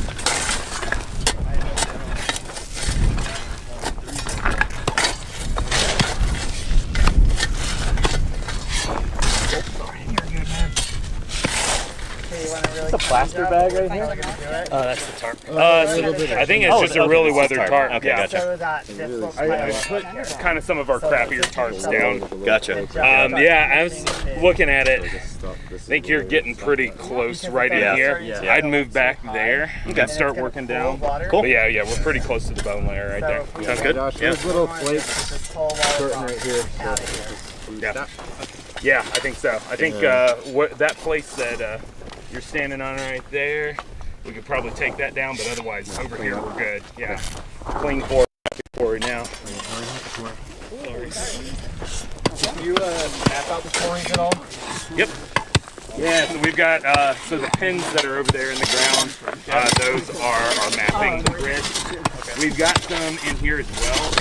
I think they're covered up still. I haven't seen any yet. They should go between those two pieces of rebar. Chad, I guess we'll see if Josh is quite as high-strung about the map grid as Dawn DeBlue is. What's that? When you accidentally like remove one of the nails in the quarry at Doling's Hole, Dawn is not happy about it. Yeah. Like, I mean, no, it makes perfect sense. But yeah, it does. it's kind of a running joke that he's just like, yeah, you don't get dinner that night if you move a nail, that kind of thing. Yeah. My biggest thing is the two datum points are the most important, which that one we're getting kind of close to. We are, yeah. And one of those is my fault. Do we have any better safety muffins? Probably. We have somebody coming in from town. That'd be something to look at. Yeah, some safety muffins. At the very least, we'll probably go into town Tuesday night to have dinner with the Brits. And, cool. I'll probably go to Ace. Yeah. See, well, I might have The to get hopeful online. place. Yeah. Get online, see if they have safety muffins in stock, and Yeah. We can see what the actual term is. Safety muffin. safety muffin, yeah. Some bumps. I learned something, and I'm sure you were here with it, Jeff, last year. So we have a phrase in a lot of these quarries, like if a bone gets screwed up, it gets chundered. Yep. And if it's a quarry full of screwed up bones, we just call it the Chunder Dome. And That means the something Brits, different in the UK. yeah, I was gonna say. I was like, I didn't realize that chunder was to puke in the UK. To lose one's lunch. Yeah. And I even learned about the phrase a tactical chunder or a tacky chun. Yeah. Never. These British kids last year were teaching me all sorts of stuff. It was great. I still can't refusal. It's a plumb line. It's a plumb line. It's a plumb line. Yeah, but what about that bob on the bob?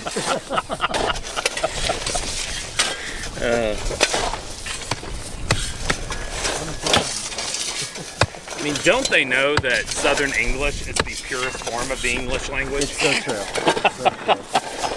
Linguistically, actually, it's totally true though, because the Southern dialect is It's derived from English. linguistically closest to traditional British English. Yeah.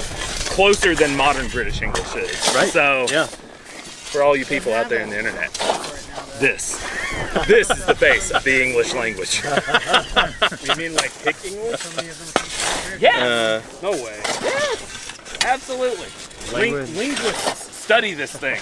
Language phylogenetics. Yeah, it's essentially what it is. It's like phylogenetics. No, but it actually is. linguistics. Oh, you guys over there doing the language Lowitz platogram. work. Move the pile. Tasty.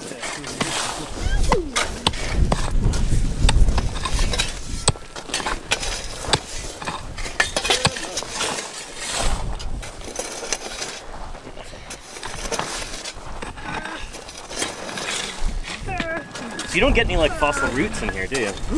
No, lots of modern roots. Which Yeah. sucks. But no Tempsky or anything like that. Haven't seen any. No. Interesting. Yeah, I mean, I wouldn't be surprised if we were to find some kind of at the up above the bone bed. Sure. Yeah. And there are definitely some structures up above that you can even kind of see in the cross section of the back wall. Yeah. That I've kind of wondered, could any of those be roots? I mean, you'd expect it in a paleosol like this. Yeah. So, Yeah. I don't know. Interesting. Yeah.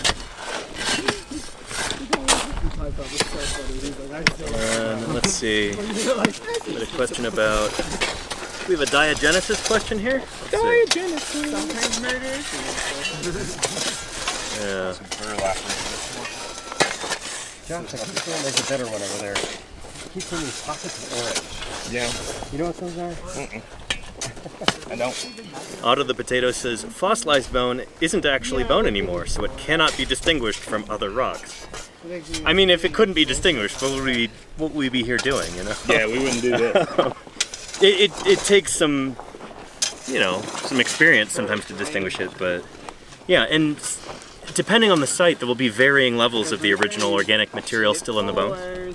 So sometimes you have a lot of the original organic stuff in there. Sometimes it's just the hydroxyapatite, and then the rest of the bone is replaced by minerals. And it's kind of a spectrum. It all depends on how it was fossilized. I'm sure Michael knows a hell of a lot more about this than I do. Sorry, heck of a lot more. Apologies. Honestly, I'm not a giant diagenetic person. But yeah, depending on where you go, the actual composition of the bone is going to be really different. Right. And typically is going to be differentiable from the rock to some degree. Yeah. It's not like it's made of exactly the same. So even if you have a lot of the same processes acting on it, it doesn't mean it's going to replace it the same way. So different in terms of its maybe slight differences in density or in composition, that kind of thing. For instance, if you go out to the Mustn't Touch It member of this same formation, you'll find these Eolambia bone beds, these ornithopods, that are this rich, dark, like jet black color. They're very smooth, very sleek, very pretty, and very heavy. A lot of iron in there. Whereas if you go to, there's a site in Missouri that I've worked, in which it's also ornithopods. Okay. Is this Hypsibema or something like that? Yeah, Hypsibema. Nice. Or Parasaurus, I think it is now. Okay, whatever it is. So another ornithopod. I mean, and the bones there are twice as light. That level, so we're probably because a lot of the minerals from the stuff have been leached out in the process of diagenesis. Go ham on it. So Go ham on it, man. Yeah. It's kind of just it's an environmental thing, basically. Gotcha. Where the context that they're in determines what they end up being. That makes a lot of sense, yeah. Sometimes they're hard to visually distinguish, but generally they're going to be able to be. You can take this one as well. Sure. Yeah. I'm going to get some water. But yeah, like up in the Hell Creek, a lot of that stuff is, like they're finding organic material in a lot of this, and that might be something to do with the matrix itself being really iron rich. It might help preserve some of that. Yeah. It's weird, yeah. So very site dependent. Yeah. That's kind of the take-home message, I guess. Yeah. Let me go get some water, and I'll bring chat with me.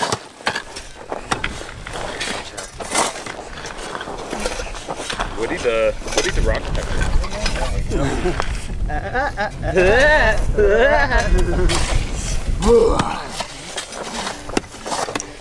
Here we go. Ontogeny. I have no idea if I'm saying that word correctly. Guttural? Yeah, definitely. Okay, great. I've heard that. That was not in my vocabulary until I saw it in the closed captioning. That's one of those great words because it sounds like what it is. It's almost an onomatopoeia, you know? Guttural, you know? All right, time for me to hydrate a little bit. And thank you, Sketchy Tracks, for the 6 months of support. I really appreciate that. Great to have you here.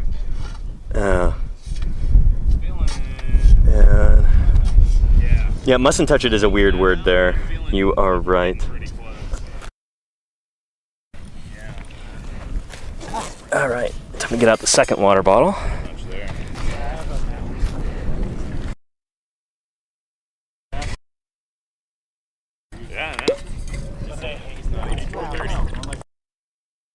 What them Tigers doing?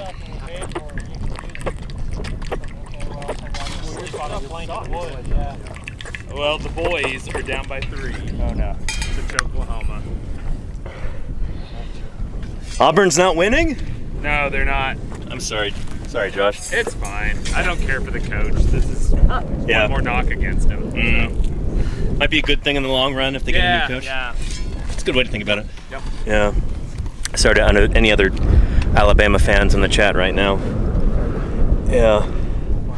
And it's great to see you too, Confused Echidna. How are things? Welcome, welcome. And yes, trombone delic hydration is important, especially out here in the desert. Yeah. And why are we getting a blue screen? The Starlink. That's not ideal.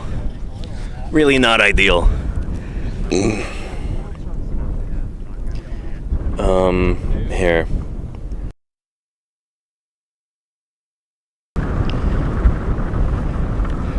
Okay, I think we're back on. We can see you in here. Thank you, Deathsaurus. Yeah. Anyhow. Yeah, windows. 1 to 2 seconds of blue rather than the full oh, gotcha, Claire. Okay, cool. That's good to hear. Yeah. Speaking of windows, this is a different kind of, what was that, Windows 98? Yeah. I have to think about it if I've seen like a play rip-up class. Anyway, good stuff. And just floof, archaeologist. Yeah, archaeologists are not going to be finding dinosaurs because they don't dig up fossils. This is something that I'm not quite sure why there's this misperception, but yeah, paleontologists are the scientists who study fossils, including dinosaurs like Tyrannosaurus. Archaeologists study human stuff, human artifacts, everything from arrowheads to pottery shards to pyramids to mummies to Coca-Cola bottles.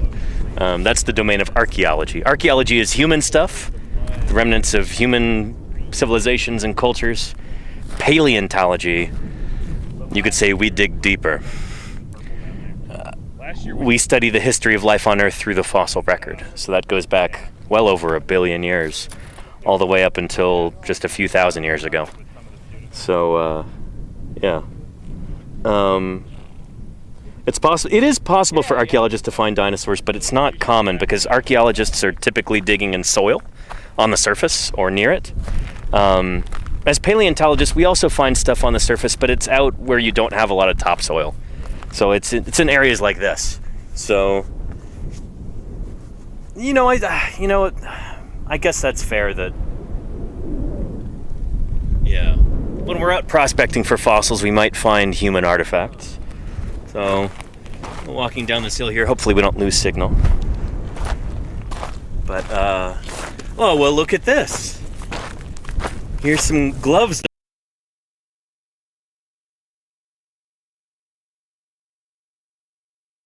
Some ancient,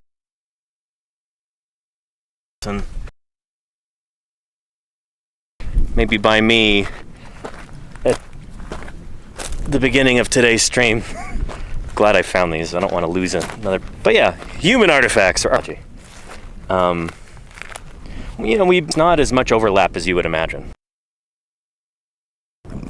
Yeah. And there you go, Luke. And what if you dug up a prehistoric village with human remains? That would be, well, the thing that kind of straddles paleontology and archaeology would be paleoanthropology. So that's still the study of ancient humans and human ancestors. These are things that kind of grade into each other. It is, I guess, a bit of a spectrum. Paleontology, paleoanthropology, archaeology. But, I don't know. Those of us who are working out here, most of us have a background or an interest in I don't know if there's anybody with experience in archaeology here. But yeah. Yeah.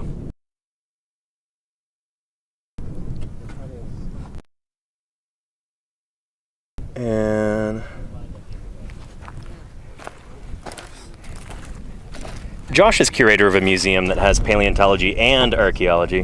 What's your standard line for explaining the difference to people? Archaeology, for us, is all about the people, human history. In our case, so our mission is prehistoric life. Right, in Utah. like your shirt, yeah. Prehistoric museum right there. Boom, nice. Yeah. Is that the Huntington Mammoth as the logo? Yeah, that's so cool. The reason we went with that, in part, number one, the university managed to change our logo. But number two, it does bridge the gap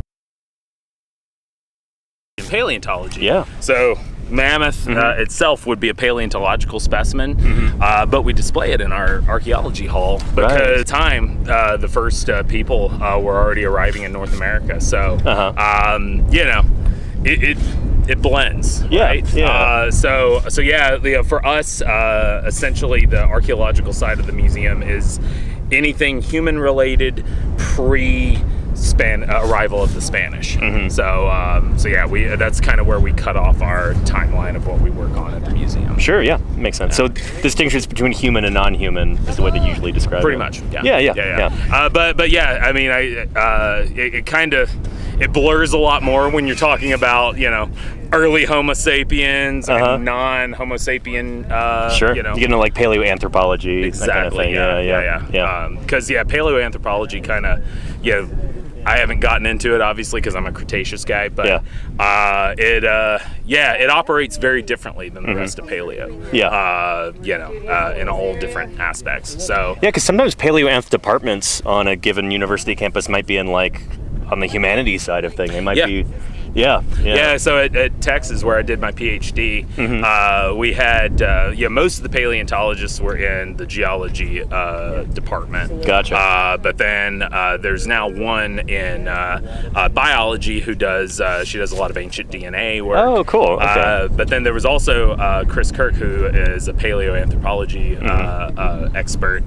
He was in the anthro department. Oh, interesting. In the Jackson School of Geosciences. It was a totally different college. So interesting. It's kind of spread out. And a lot of times it's just historical inertia of whatever college it is. At Berkeley, somebody is. Paleontology is under the banner of integrative biology. Exactly. So it's in the biology department. So paleo is weird. It kind of straddles the border between geology and biology. Yeah, and that's one reason why when folks students that are interested in this stuff they ask what should I major in college? You got some options. If you are more interested in paleoanthropology, maybe you do anthro.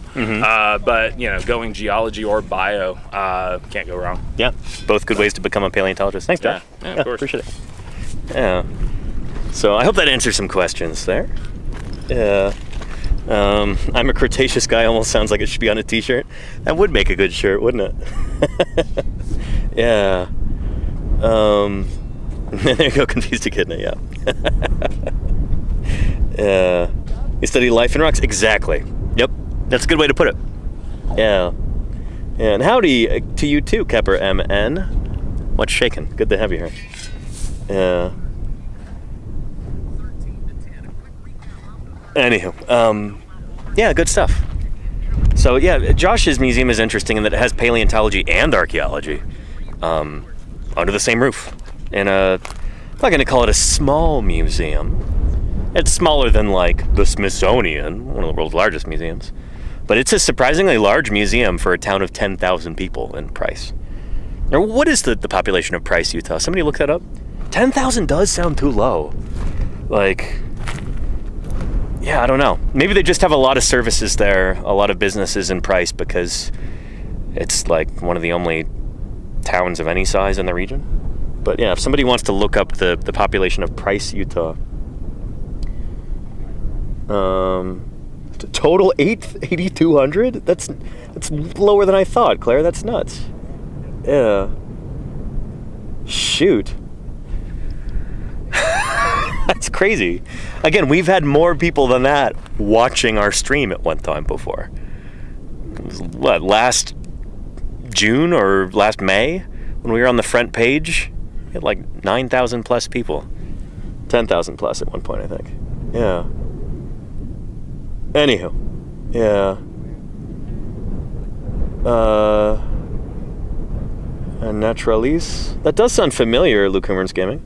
And I'm sorry you're getting sad there, Space Lexa, sorry. Let me know if you've got any questions or anything. Yeah. And Cretaceous sounds like an adjective that means cool. So yeah, confused again at Cretaceous. It's an interesting word. So here, we'll bring out our geological time scale and I'll talk about this a little bit. So, but the Cretaceous is a geological time period.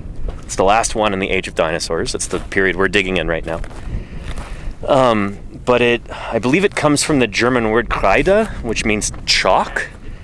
So back when these rocks were first being named by various European scientists back in the, early 1800s, they were coming up with these different names to describe them.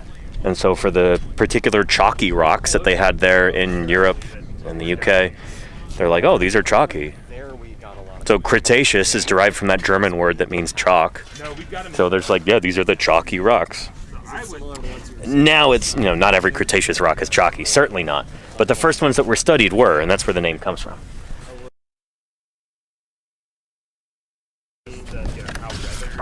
Oop. I'll leave that in place then. Yeah, I would. Not ideal to have my lens wipe down in the sand. That'll do. Nice. Grab these. There we go. So, I like to talk about this when I'm out here in the field, and I like to talk about this when I'm back in my office too. It's really important to understand what we're talking about in terms of time. As paleontologists, we're not just looking at fossils from different places around the world, these are all from different times too. Paleontology kind of gives us an interesting new dimension in thinking about life on Earth. Now, you're not just talking about stuff, you're not just talking about local. You've got another axis on your graph. You're talking about time also. So this neat little infographic here. This is meant to illustrate the history of our planet Earth. So Earth first formed from an accretionary disk about 4.5 billion years ago. So 4,567 million years ago. 4.5 thousand million, so that's 4.5 billion years ago. Yeah, the moon forms around the same time. And then, the Earth is molten for a long time, and then you get life forming not too long after the Earth cools. And so life is single-celled basically up until, like the Mesoproterozoic or something? I'm not sure. And the point is that the life on Earth stays single-celled for well over a billion years. It's sometimes called the boring billion. I'm sure the people who study the first life on Earth don't appreciate that, but it's sometimes called the boring billion. And then things really take off during what we call the Phanerozoic. So the Phanerozoic is the age of visible life. When you have things that are multicellular, you've got the first animals, all kinds of stuff. First animals are actually over here, but anyway. Phanerozoic is the heyday of multicellular life, big fossils. The Paleozoic, Mesozoic, and Cenozoic eras. Paleozoic is before the dinosaurs. That means ancient life. Mesozoic means middle life. This is the age of dinosaurs right here. Cenozoic means recent life. So dinosaurs first evolve in this purple slice here. We'll call this the Triassic period. Then you have the Jurassic, and then the Cretaceous. And so these colors that you see here are also kind of consistent with geological maps around the world. We try and use the same color scheme for things. So if you see purple, that generally means Triassic, blue generally means Jurassic, green like this generally means Cretaceous. We're digging here in the Cretaceous period, in the Middle Cretaceous. So here's another way to kind of think about the history of life on Earth like this. This is from the US Geological Survey. And I'd love to be able to do an updated version of this, because a lot of these critters are very old looking, antique in how they're reconstructed. They're Triceratops and T-Rex are dragging their tails on the ground. We could do a lot better nowadays. But I still love just this is a classic illustration here. Yeah. So again, Earth first forms about 4.5 billion years ago, and then time goes on and on and on until you get to the present right here. So, anyhow, this might help us out here. Dinosaurs of Utah. This is a chart that Jim Kirkland put together here. So the Cretaceous is right here. I wish that these were color-coded. That would be helpful. But Cretaceous period is here. We're digging in the Cedar Mountain Formation, which takes up a huge chunk of the Cretaceous in Utah. And so we're here in the strip member of the Cedar Mountain Formation. So this is where you get things like Lorrie McWhinney right there. So, yeah, we'll be returning to these a lot this year in the Utah DNR website, the Utah Geological Survey. If you just search Utah Geological Survey, Dinosaurs of Utah, you'll find it. And Jim is making updated versions of this all the time when new dinosaurs are being discovered. It's cool stuff. It's really cool stuff. So that toe bone that we found just a little while ago on camera, that might belong to this guy, Planocoxa, which is a kind of iguanodontid dinosaur from this time. Not sure it comes from that critter, but that's our best guess at the moment. We'll see. Yeah. And there you go. We do have it as a command. Beautiful. Thank you, Claire. I usually toss things down that way. Windows up. Very funny lookers. Yeah. I used to wonder why it's spelled Cretaceous and not Cretacic, like Triassic, Jurassic. I guess it's what, like a localized version of the German word for chalk, I think. It's complicated. If you look up Cretaceous on Wikipedia, they'll probably have a little thing about the etymology there, the origin of that word. Oh, as we're speaking, there's a big old dust devil over there, just under the horizon. That is going to be probably a couple miles in that direction. But yeah, we get these here. You get these whirlwinds like that, and they kick up a bunch of dust. Cool stuff. I'm sure we'll see more of those over the next 2 weeks as well. Yeah. But yeah. Anyhow, let me know if you got any other questions. I'm going to drink some more water too.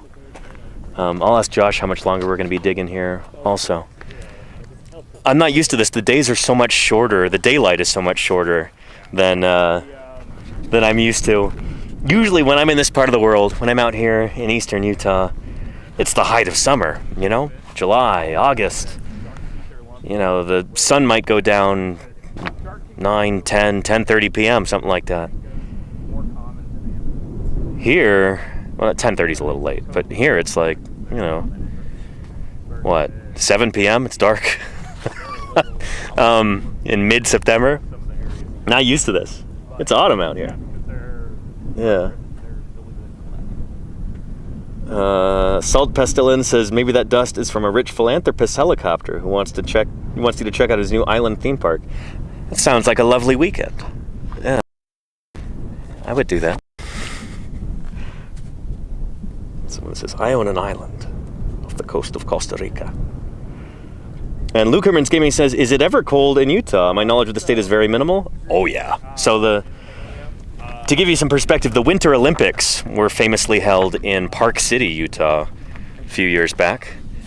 Yeah, Utah is famous for its skiing, for its snow. Yeah, that's northern Utah. Here around Moab, we're kind of like... But here's an outline of the state of Utah. We're there where the big purple star is. So we're like kind of mid-latitude for the state of Utah. Down here, we've got places where it practically never snows. We're like getting down in the American Southwest.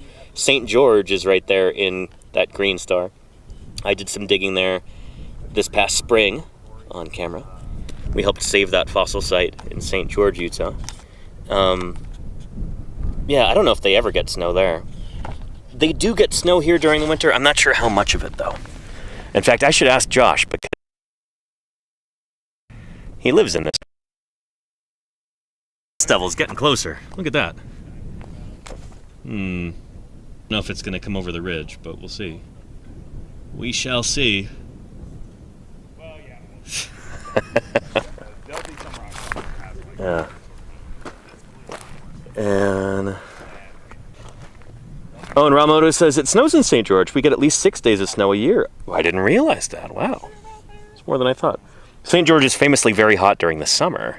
I didn't realize you actually got snow during the winter. That's cool. Huh. You get all the seasons there. That's nice. I don't know. I live in Oakland, in the San Francisco Bay Area, just across the bay from San Francisco, and it'll make headlines if it snows there, and it'll be like, it snowed for 5 minutes at 3 a.m. This, last night. Oh, here comes the dust devil. They have some like 75%, like based on XRF data, like 75% chance that some of the material came from other. Here comes the dust devil. But they have to try and prove, and so they're not going to get that material back. Not soon. And they'll be able to Looks like it's passed us by. yeah, it was paperwork that was screwed up.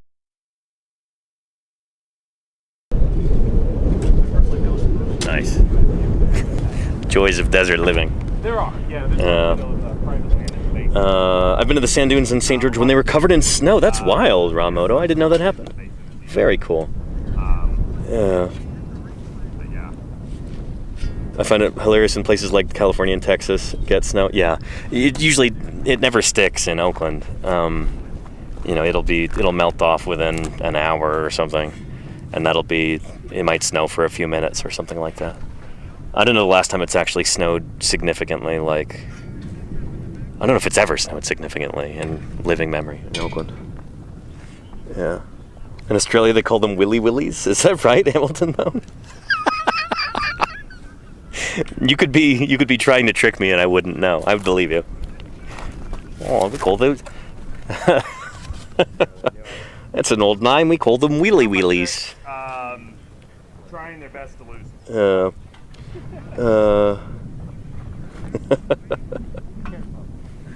In America, we call those bullfrogs. That's strange. I would have called them a chaswazza. I'm sorry for the horrendous Australian accent. I'm not trying to make fun of anybody. I love all people, especially Australians. Yeah. And do you have ways of protecting specimens from such incidents? Yeah, we dive onto them like you're trying to dive onto a grenade or something. Yeah, I don't know. I don't actually know if there are any specimens in that cardboard box that flew up into the dust devil in that video. I certainly hope not. But yeah. This is the less glamorous part, just trying to get down. Anywho. Let me ask Josh and folks about snow around here.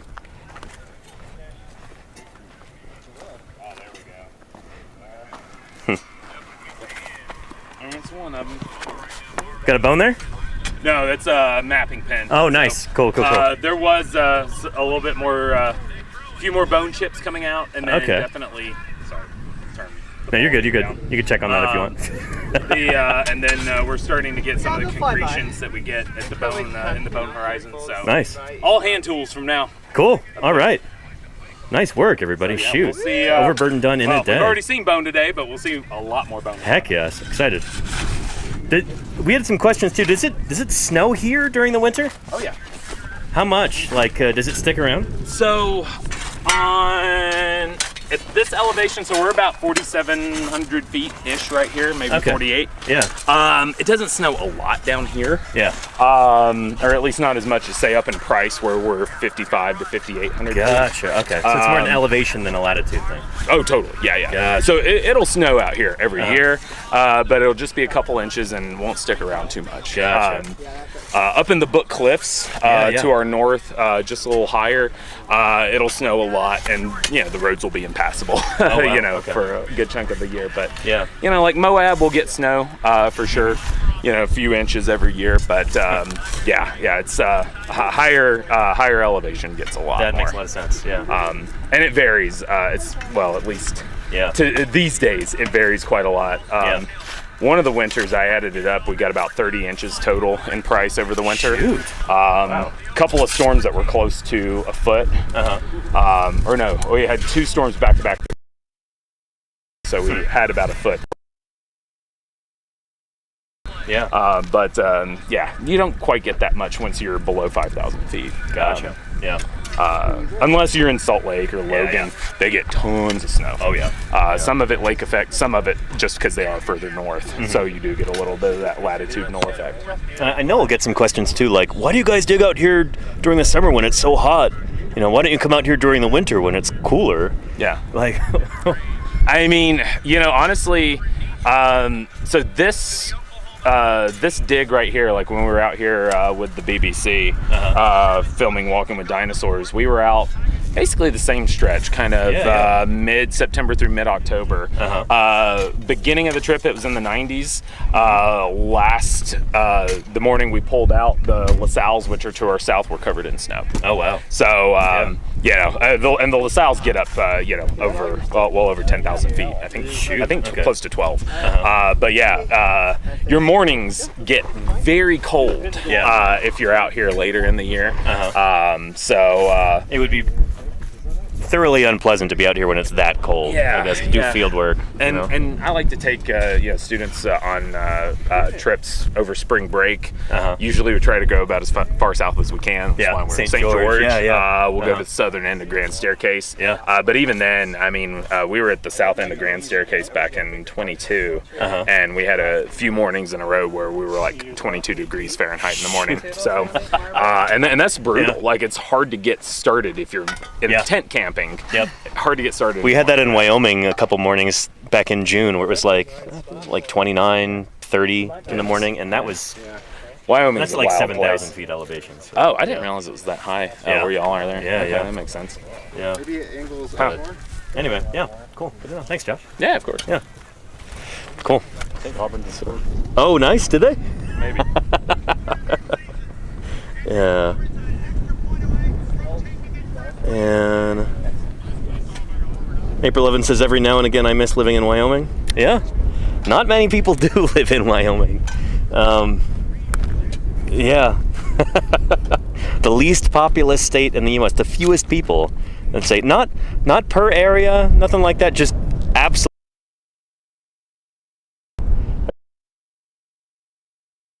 People live in Wyoming.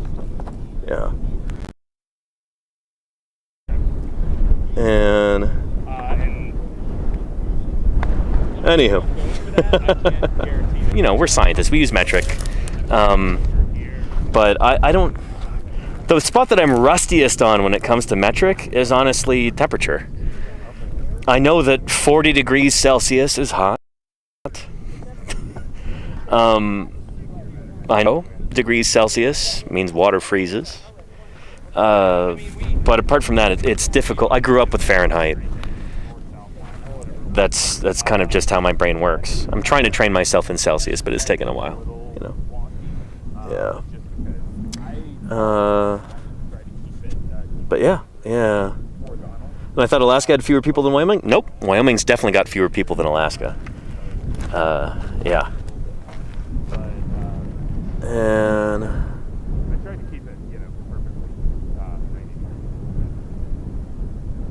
you don't mind doing field work in 100 degrees Fahrenheit?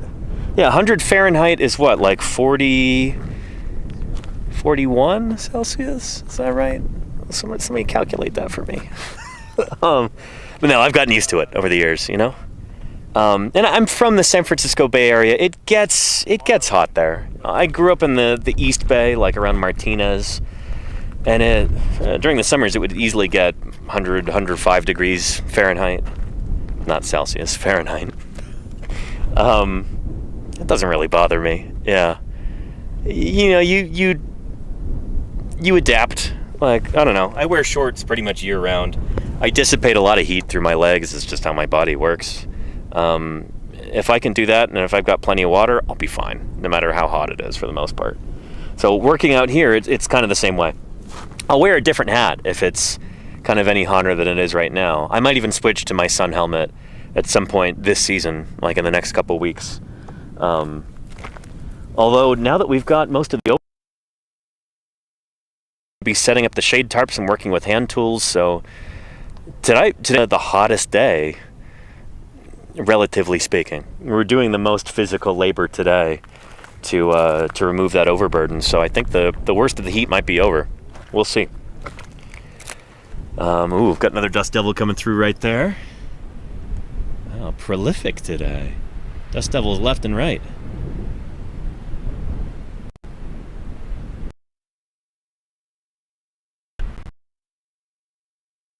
See that right now, chat, but got a dust devil moving across the landscape there.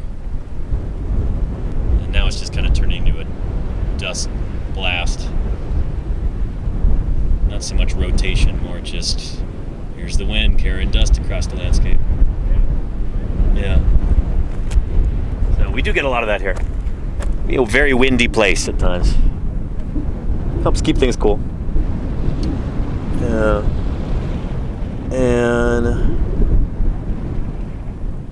And what kind of rocks are you digging in, age, origin-wise, says during interviews? Great question. So we're digging in the Cedar Mountain Formation, which are early Cretaceous rocks. So again, go to, I guess this will work. I wish these were color-coded. Cretaceous. So we're here in the Cedar Mountain Formation, in the poison strip member of the Cedar Mountain Formation. So this right here is, rocks about 130 million years old. So we're kind of just over halfway through dinosaurs here at this point. Dinosaurs first evolve. Well, the Triassic is 252 million years ago. It starts. The end of the Cretaceous is 66. So that's what, about 180 million years in there? And so we're digging rocks that are about 130 million years old. So these rocks here represent terrestrial strata, terrestrial sediments. So we're trying to figure out how exactly these rocks in particular were laid down and why we have so many armored dinosaurs all in one spot.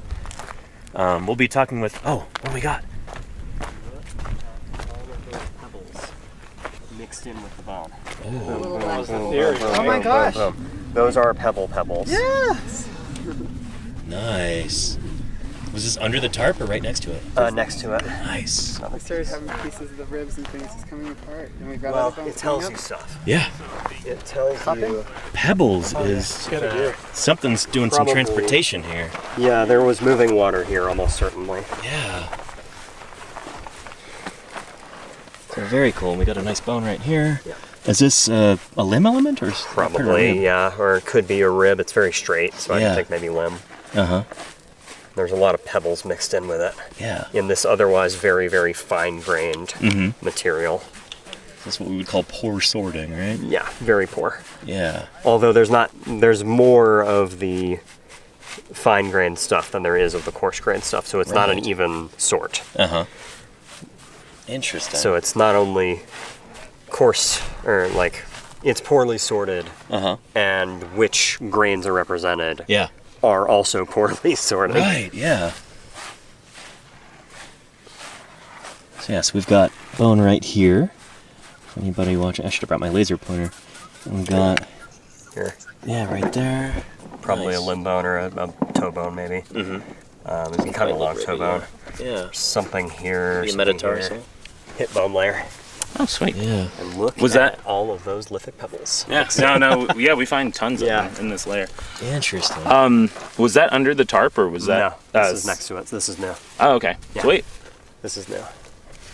It's a little higher than I thought it was going to be, honestly, but Yeah. Well, I guess we stopped right in time. yeah, we did. I was digging right there with the pick, so I'm really glad I stopped when I did. Oh, man. Cool. Yeah, so check, notice Michael's using the kind of coarser, rougher whisk broom on this area where we don't have bone exposed, and then anywhere there's bone, he's using the much softer paintbrush. Yeah. Do you need anything right now? Any tools? Me? Any hand tools are fun, but I'm doing all right with the brushes right now. Sweet. Nice. All right, I'm not good going to deal. try to, we're not trenching or anything. I'm just trying to see what's here. Yeah. We'll probably just try to work down and get down to the bone. See what we got. Check. Fossilized soil. And I'll see if I can pull some of the decent bit of it out. It's kind of this light green color with some little purple flecks in it. It's all what we call very fine-grained, meaning all of the sediment, aside from those random pebbles, are very, very small grains of sediment. They're tiny little particles. Silt to very, very fine sand. Yeah. So think sort of out the side of a river, somewhere near. Gotcha. We know that really there low are energy right there. Yeah, we know that there are rivers nearby. All of the stuff down below us, and then everything above has river channels in it. Right. So we know that they're around, but we're not in a river at the moment. And so that begs the question of why we're finding bigger pieces of pebbles along with this fine grain. Large-sized pebbles in among really, really fine-grained stuff is it's unusual. Like there's something going on here. Yeah. Yeah. Potential water movement outside of the river channel. Yeah. But we'll have to see. Huh. Yeah, usually what you do, hold that hand lens kind of up close to you. Yeah, okay, so I think the bones are going to be up close to your under this stuff. They're going to kind of dive a little this way. Cool. Play around the object. Move it back and forth. Nice. Could it be flooding and carrying the pebbles up? Asks Toilet Gator. Potentially so, yeah, that is an option for how they got in. If you're seeing that grain, Thanks, yeah. Toilet Gator's a great name. And so you're going to see if you've got cool stuff. Here, I'll get it everybody's way. But yeah, we're going to be seeing so much more of this over the next 2 weeks, so buckle up. It's going to be bones coming out left, right, and center. Yeah. And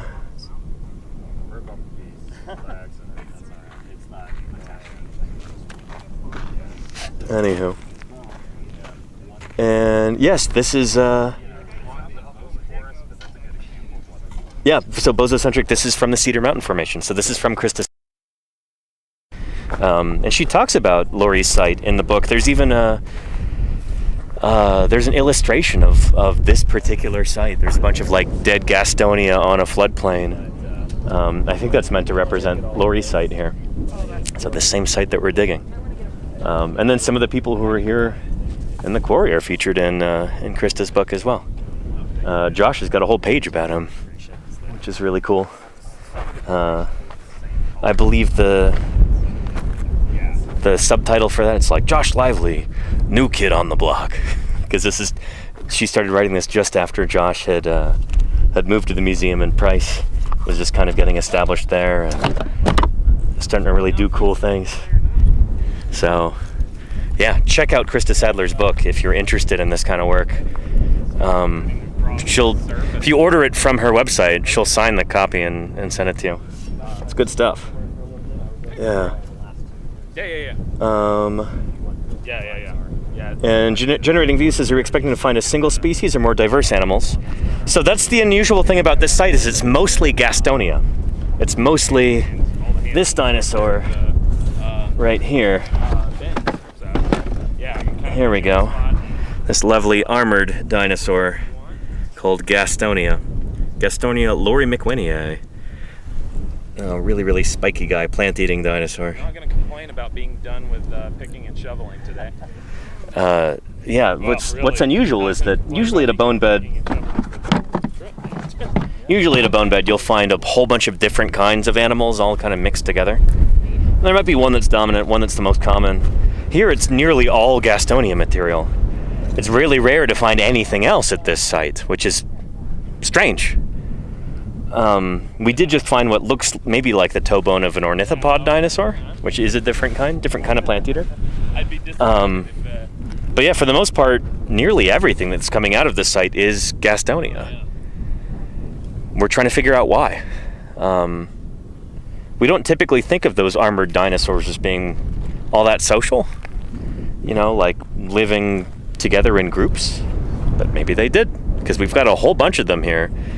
They seem to have died together, or near to each other at least, maybe, or at least they all got washed into the same place and buried together. So yeah, but it's unusual, kind of unexpected to find a bone bed of ankylosaurs, and this is the largest and most dense ankylosaur bone bed on the planet, right here in eastern Utah. So it's cool stuff. Yeah. They were burying their dead, surely, says Generating Views. If they were, they weren't doing a very good job of it, because they're not intact. They're all broken apart. So it's like they were disassembling and burying their dead. Yeah. Anywho. G. Shumway says, what were the predators in this period and area? They haven't been named yet, for the most part, I think. We've got something that looks like Utah raptor from this time and place, but it's a few million years, like maybe 5 million years after Utahraptor ostromesi. So if it turns out to be a new species of Utahraptor, that would be interesting. Could be a descendant of the Utahraptor that we know. We don't know. We're still figuring that stuff out. And Josh was also mentioning that we've got potentially a big meat-eating dinosaur, bigger than Utahraptor, maybe like a carnosaur from this site too. There's like one bit or piece or something. Yeah. So, and cause of death, we don't know yet, Pfizer. There is a chance that these animals died during a drought. There does seem to be a lot of seasonality here, and we'll talk with Michael about this. He'll give us the skinny on this in future streams, because this is actually something he's going to be studying. So he's absolutely the guy to ask. But yeah, it could be that these animals died from a drought or something. Maybe they were accumulating around a watering hole, and then in a particularly bad year, even that last watering hole dried up, and then they died of thirst. And then later on, when the rains came, they all got buried together. We don't know. Like, we're just kind of making up stories at this point. That's one of the reasons why we're digging this site right now, is we're trying to figure this stuff out. We're trying to gather more data, trying to find more clues. This is how we do science, you know? We're starting off with very little information, and we're trying to learn more and more and more by finding more specimens, by gathering more data. Yeah. Yeah. And Undid Kara says, since birds migrate, did dinosaurs probably? We do have evidence that some dinosaurs migrated, yeah. Given that sometimes we find them in huge accumulations. Like we've got bone beds of duck-billed dinosaurs and of horned dinosaurs from the late Cretaceous. And these are herds that are thousands of animals strong. And so you couldn't have had that many animals all in one place year-round. They would have had to have moved in order to be able to find enough food to sustain them all. And we also know that certain dinosaurs had nesting sites that they would return to year after year. So we know that they're all going there to a nesting colony, kind of like modern birds like pelicans, or a lot of seabirds will do this, penguins will do this, where they come from a really wide area and they all accumulate in one spot, they migrate in. We've got a pretty good idea that a lot of dinosaurs were doing this too. Not every kind of dinosaur, but we know this for some kinds of horned dinosaur and some kinds of duck-billed dinosaur.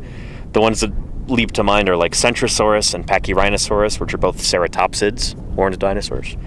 And then Maiasaura is a duck-billed dinosaur that's famously been found at, huge nesting sites, where these animals would gather to lay their eggs and raise their young. So yeah. Luke Herman says, were raptors all over Pangaea? No. So Pangaea wasn't a thing anymore by the time raptor dinosaurs evolved. So raptor dinosaurs are dromaeosaurs. Utahraptor is a good example. But by the time these guys are taken off during the Cretaceous, Pangaea is no longer. The continents have split apart. They're going their separate ways at that point. But we do have dromaeosaurs from North America, from Asia, from Europe, probably from South America too, and Antarctica. So at various times there were different land bridges that popped up, and these animals are moving across them, going to different places. But here we go. Dromaeosaurs are these guys, the quote-unquote raptor dinosaurs. There we go. So here's Utahraptor right here. It's the state dinosaur of Utah. Utahraptor ostromesi. We've got Velociraptor here, which is a lot smaller than it is in the Jurassic Park films and the Jurassic World films. And then we've got Deinonychus, which actually is the Velociraptor from Jurassic Park and Jurassic World. That animal is actually Deinonychus. It's a long story. But we now know these animals had feathers all over their bodies. They're very closely related to birds. Really cool group. There's those characteristic sickle claws, the hypertrophied digit 2 claw on the second toe. Probably used for hooking into prey, holding it down as they're eating it alive, presumably. Cool group of dinosaurs for sure. Yeah. So yeah. Generating views says how many fossils have been found at this location here? Hundreds, if not thousands, of Gastonia bones, and we're gonna find hundreds this year too. Over the next 2 weeks, very excited. Next 3 weeks. I'm only here for 2 weeks. I gotta go home. But yeah, we're gonna find a lot of stuff. I'll try and keep you appraised of the tally as we continue over the next couple weeks. We're gonna be finding a lot of bones of these dinosaurs. Yeah. NES Collector says, how did they determine they had feathers? We found feathers on them. Some really well-preserved specimens out of China and Mongolia, too, show both preserved feathers, so like fossilized feathers, or little bumps on the arms that are the same as the bumps on like a turkey vulture. They're called quill knobs that show that feathers attached. So we've got ample evidence that these animals had feathers. Yeah, we've known this since about the early 2000s, that dromaeosaurs, the raptor dinosaurs, had feathers, and chances are every member of the group had them. We don't have direct evidence for every genus and species yet, but since we have it in like what seems like opposite sides of the dromaeosaur family tree, we can infer that the whole group probably had feathers. They all probably inherited feathers from a common ancestor. So dromaeosaurs are probably synonymous with feathers. You know, they all had feathers. Yeah.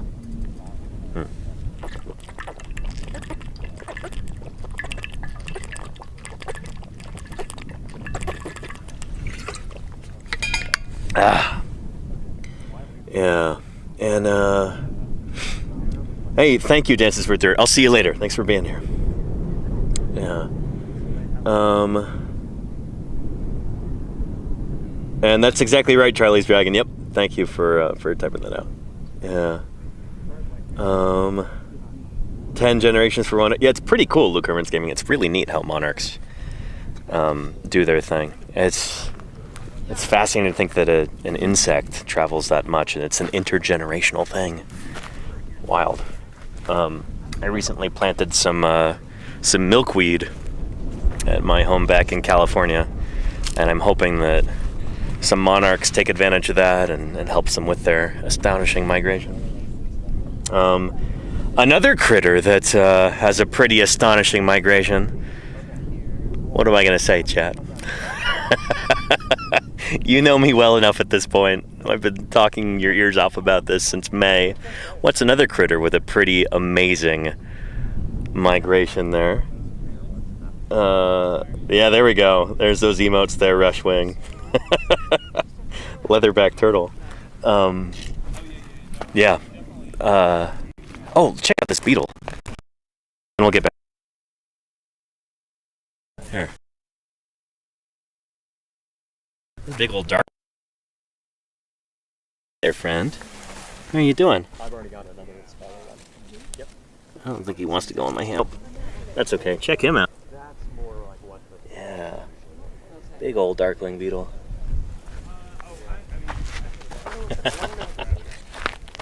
You are a pretty one.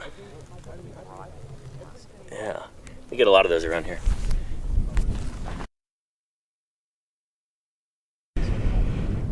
It is cruising. Yeah, they're always on the move, those darkling beetles. Is this one gonna fall into the quarry? Let's see.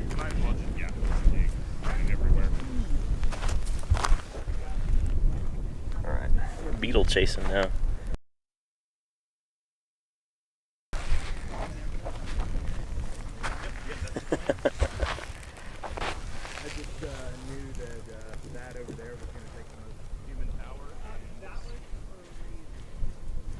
Nice.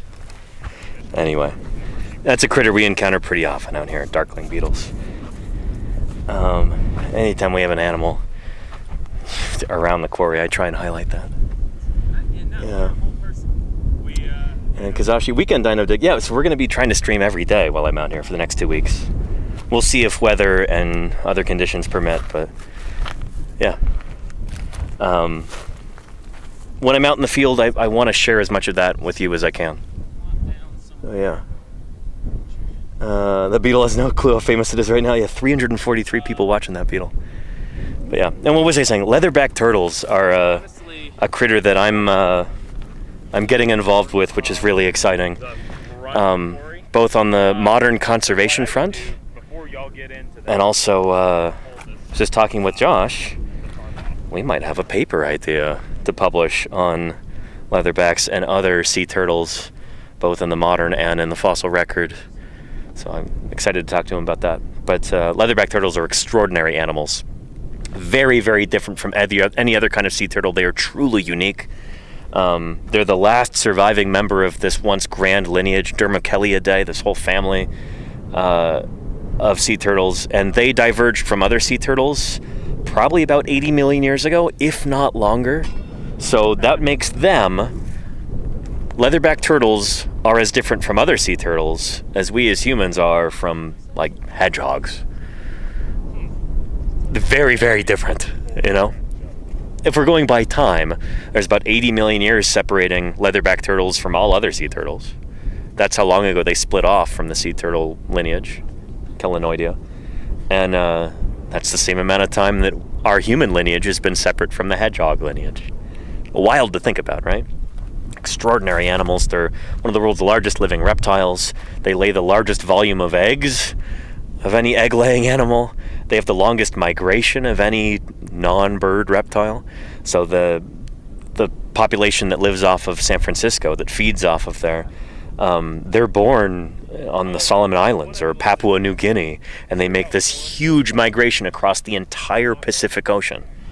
They can survive and thrive in waters that are cold enough to kill you or me. They've been found as far south as like the southern island of New Zealand, and as far north as the Aleutian Islands off Alaska, or in the North Sea, north of Norway. They're incredible animals, and they are in steep decline right now.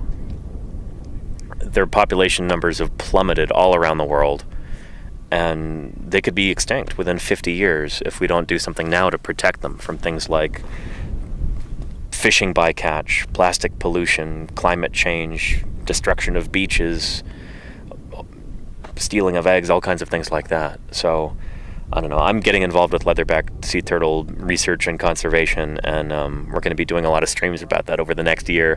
Very excited. And I asked Josh if maybe we could do some streams about marine reptiles while we're out here. He seemed enthusiastic about the idea. So, yeah, Josh works on mosasaurs and on turtles, members of both fossil group. And yeah, so it'd be really cool to do like a special marine reptiles stream with Josh. Break out the whiteboard and some of the books that I brought, and just talk about marine reptiles. That's reptiles that live in Earth's oceans, live and lived. There's not many marine reptiles around today, not like back in the Mesozoic. There used to be so many different groups that used to rule the oceans. Now the kind of quintessential marine reptile today, the one that's kind of, it seems closest to ones that lived in the Mesozoic, is the leatherback turtle. That's one of the reasons I love them so much. So yeah. Anywho, yeah. Yeah. And Luke Herman says, wait, leatherback turtles live in the North Sea? My city is directly along the North Sea? Yeah. You should see, like, look up online if any leatherback turtles have ever been spotted off the coast from where you live, because they might have been, yeah. Yeah, they live all over the world. Yeah. About ichthyosaurs? Well, Mayor Space, I mean, Josh knows a thing or two about ichthyosaurs as well. Speaking of ichthyosaurs, not yesterday, but the day before, Thursday, when I was driving out here on my way to Utah, I stopped in Reno, Nevada, and at the Nevada Art Museum in Reno, they have a brilliant new exhibit, temporary exhibit. It's only going to be around until January, about ichthyosaurs. from Nevada. These incredible marine reptiles. It's picture like a whale-sized reptilian dolphin, essentially. That's like what ichthyosaurs were like. Incredible animals. They were the first giant animals to ever evolve on our planet, it seems. Just extraordinary creatures. And there's a brilliant exhibit at the Nevada Art Museum showcasing some of the fossils and artifacts from early expeditions into Nevada to find these critters. They've got videos, they've got artwork. It's so cool. And I need to reach out to the curator there and ask about maybe doing a live stream on my way home from this exhibit. I think that would be really cool. So no promises. I haven't sent this email yet. Don't have any permission. That's an ambition of mine. I want to see if I can do that on the way home. That would be October 3rd. Yeah, it would be really neat. So, yeah. And preserving the hedgehog population. That's really cool, Just Floof. Good for you. Are you in the UK, perhaps? I know people in the UK love hedgehogs. Well, some people in the UK love hedgehogs. Other people are much more grouchy. Oh, the Netherlands. Oh, very cool. Nice. Yeah. Hedgehogs are a big deal in Europe, for sure. They're neat animals. Anywho, yeah. But ichthyosaurs, can somebody find a link to that exhibit? It's called, like, Sea Dragons of Nevada or something. It's a temporary exhibit at the Nevada Art Museum, and it's really cool. Check it out. If you're going through Reno at any point, if you live nearby, check out this exhibit before it's gone. I don't think it's going to be traveling anywhere else, too. I think this is a homegrown exhibit that's only going to exist there until January 11th. Check it out. Thank you, Claire. Beautiful.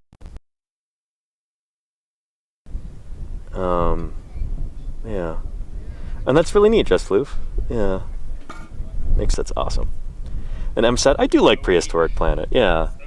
Not all paleontologists are so fond of it, but I like it a lot. I think it's pretty good. Yeah. I show clips of it all the time on stream. It makes my job easier. If I want to show people what an alvarezsaur might have been like, or, what's the deal with mosasaurs or ammonites or something, I like to pull up clips from Prehistoric Planet. Even though Apple TV has started copyright claiming that on YouTube, that's not great. But it's a good series. I like it. Yeah. Jay Burner says, what would a paleontologist say about your bones? We could go ask one. I don't know. I'm a paleontologist. I like my bones fine. I'm still using them, though. Well, let me keep them for another, 50, 60 years. Maybe 70 years if I'm lucky. And, yeah. But anyway, let's go look at some of these other bones here real quick. Hear Josh talking about them.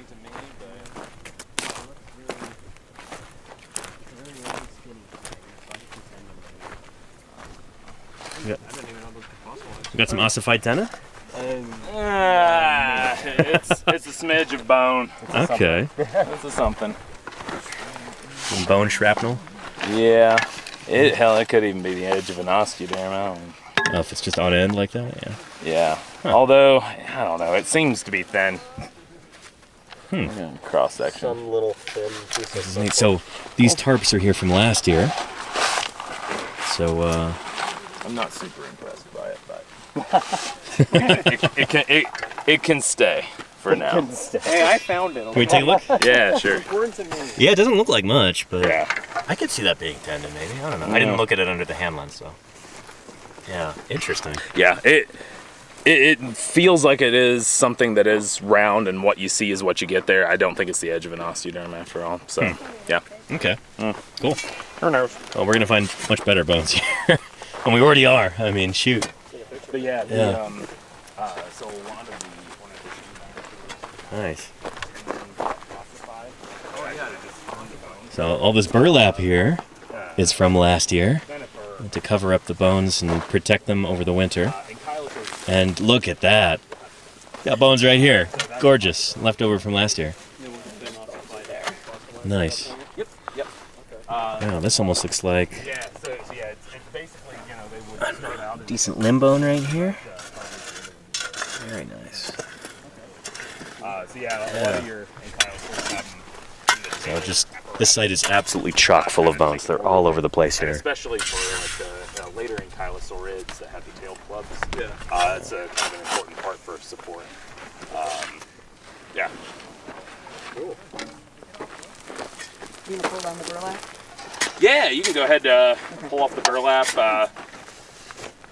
Yeah. Forget how much we took out last year. It was. I think there's a plastic Oh, we got a jacket. little jacket. Yeah, we got a little jacket there. Gypsona there? Jacket. Oh yeah, and that one has that jacket Oh yeah, underneath. so there's a nug right here. Yep. Do you remember what this was, or is it a? You can pull out the map. I'll probably do that tomorrow and try to orient ourselves. Yeah. And yeah, we'll see. I think that was one that was hard to trench around just because we were finding too many bones. But yeah, where that dirt's kind of piling on, there are some bones exposed right there. So like this guy. Oh my gosh. Yep. That was being worked around for days last year. There's one right there. So yeah, go ahead and that'll be, you know, a delicate brush job there. Volunteer. So yeah, like that little brush over there, or something like that. Like this one? Or that, yeah, that'd be good. Is there like a preferred way to brush this off? It's like down here, or is it Usually something like that. okay? And then this one up here too. Most everything, yeah. Gosh, what is that? I don't remember. Again, I'd Want to go look after at the map and see. Curve is interesting. It's either a rib or, gosh, could be the edge of an ischium, so one of the bones in the hip. Oh yeah. But with that curve right there, that's actually what I'm leaning towards, more so than a rib. Being ischium, yeah. Yeah. Whoa. That might have come off of that. That might have just been a bone right around it. But This is so cool. So the reason why we're finding bones on the first day is because this site is so incredibly dense that they couldn't get all the bones out last year. So they had to rebury some of this stuff. Not rebury, but like cover it up at least. So it'd be safe during the winter. And then we could get to it now. So not necessarily typical for a dinosaur site like this. It's just a testament to how rich this site is. By the end of this season, we will probably be in a similar situation where there's just too many bones. We don't have enough time to get them out. We'll have to cover next year. my mind with more. It is exciting, Casey. Absolutely. Yeah. That right there is what kind of the shittiest part of digging. And there's a way to contribute. That out because it'll rip any. Why is that command not working? That's weird. So yeah, it's a slow go. But yeah. The rock is soft and it's easy to differentiate. And Kennedy 104 says, is there a way to contribute besides the wish list items? There is a direct donate page too.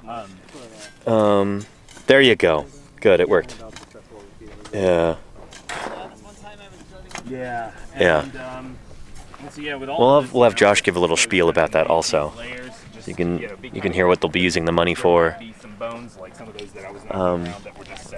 Again, paleontology is one of those fields where you get so much bang for your buck. Like, you donate $100 and like that's gonna help dig up a dinosaur, you know. It'll help buy field gear, buy food for us out here, all of that stuff. Yeah, very little overhead in paleontology, if any. Yeah. It's a lot of back and forth. Yeah, that Yeti is it. Yeah, Josh just put a few different items on the. There's like 2 items on the wish list at the beginning.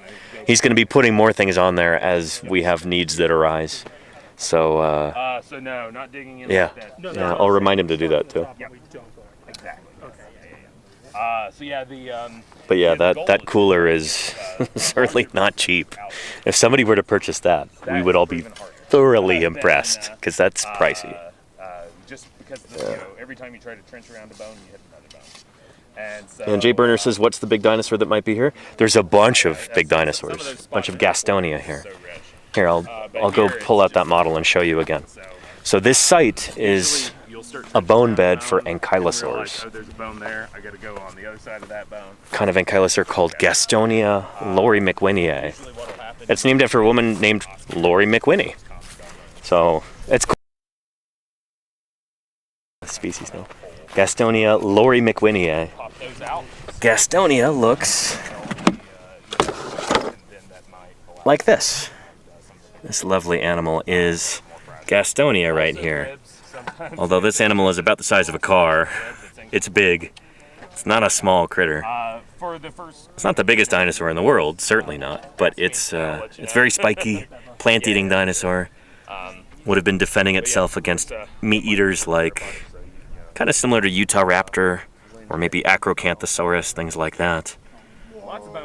Big meat-eating dinosaurs would be trying to chomp on this guy. That's why they're so well protected with all of these armor plates like this. Yeah.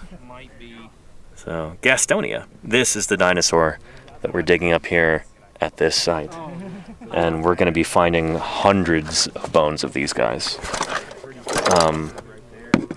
It'll be interesting to see what the final tally is at the end of the season.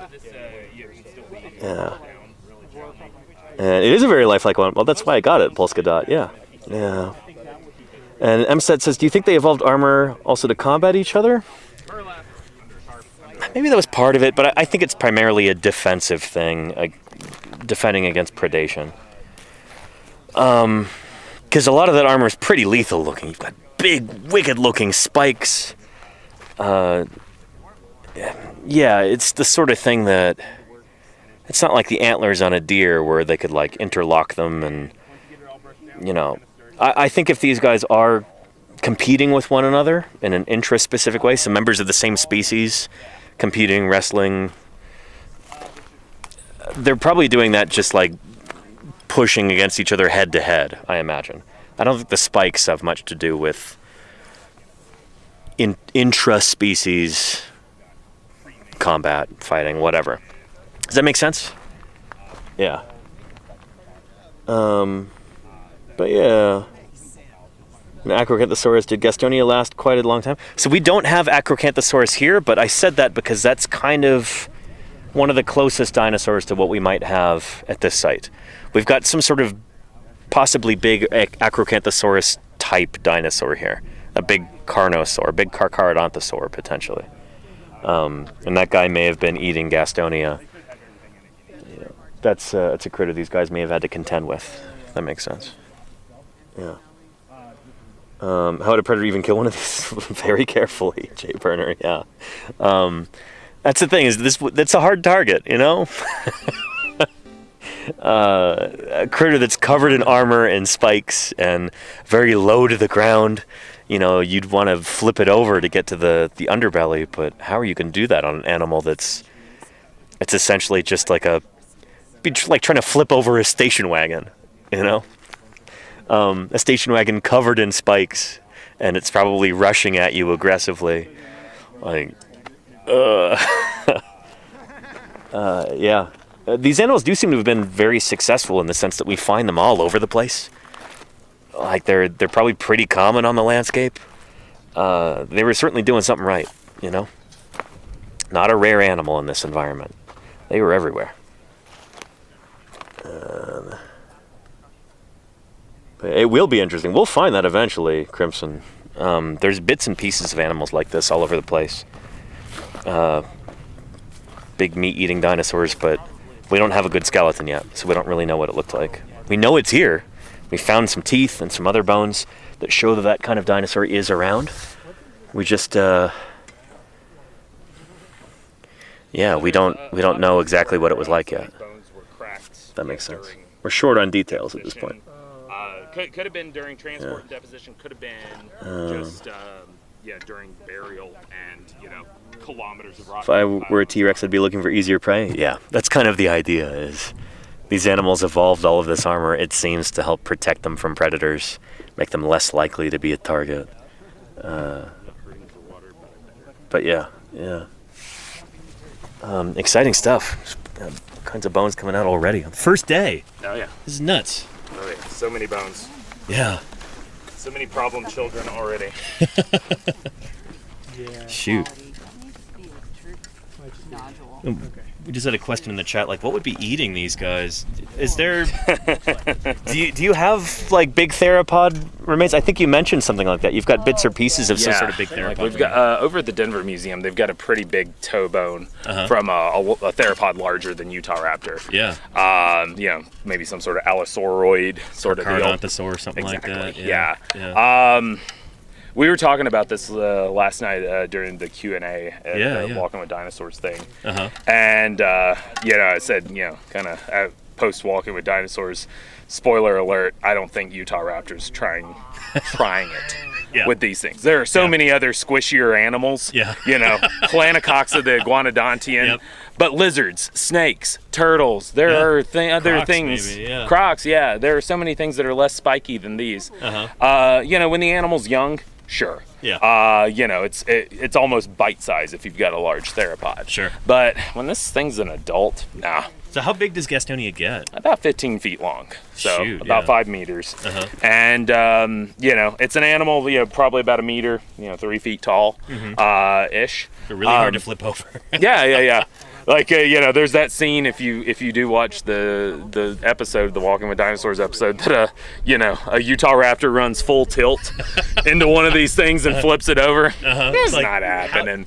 I mean, maybe if the Gastonia is doing this, sure. But why would a Gastonia be doing that? I don't know. That's a good point. So, I think once these things reached adulthood, unless they were getting scavenged after death, nothing's going after them. They're too spiky. Yeah, no, that makes a lot of sense. You'd have to be super desperate. And there's so many other things that you can eat in an ecosystem. It's not like this is the only plant-eating dinosaur in this environment. Far from it. Yeah, exactly. There's Planocoxa. There's a lot of things still missing, you know, that we don't have examples of. But, you know, small sauropods. You know, maybe you have to pick them off from a herd, but we know there's sauropods around. Lots of small dinosaurs that you know, we don't have examples of from this member yet, but no. Oh, because the Gastonia was at a fire hydrant. Yeah, that's why they're doing that.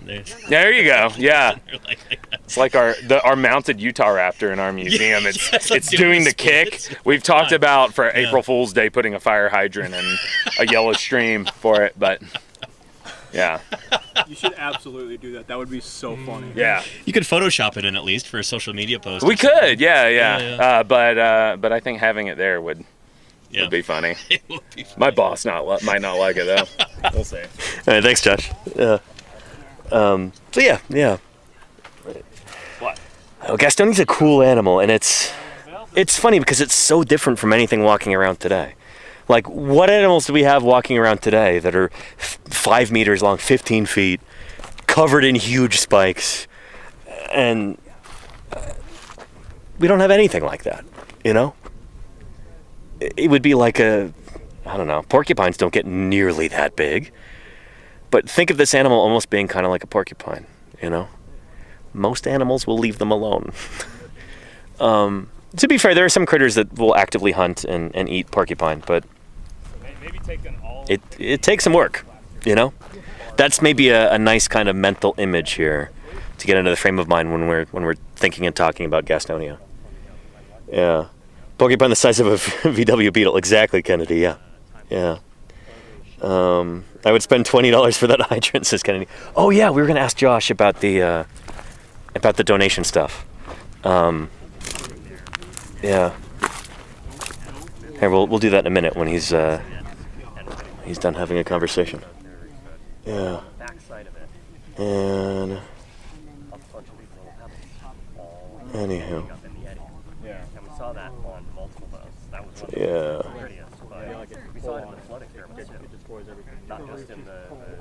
Emset says, once you really grasp that these amazing creatures are walking around our very own world a long time ago, you'll never stop liking dinosaurs. I agree. That's what happened to me, you know? Yeah. And that one's tough because you do have a concretion on the other side. Right. So, it's hard you to know, tell. what does it look, but That make my way back. I gotta talk to the facilities. yeah. I'll see you guys there. Yeah, I know my Pokemon types are water, sorry, also for you. beach. Yeah, we'll probably be down. Cool. All of the, Yeah, for reference, that is exactly what I'm all the other sites I've been to, yeah, especially if there's any fear. just Like put some, over just there, put some tarps Like on it. a curved bone. This is cool. I can't wait to get in there tomorrow. I'll start digging around some of these bones. And over there, the other thing I saw That's going to be fun. So it might be, tomorrow's stream will probably be a little bit less walking around, a little bit more around it, hunkering down. left a pit, and then Hopefully me talking to you a little bit as I'm digging around some of these bones. but similar. Yeah.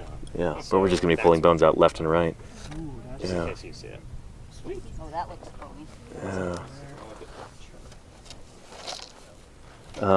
Josh wanted to ask you too. It's somebody in the chat saying like, yeah, I'd donate to the museum to buy a fire hydrant for you guys for that.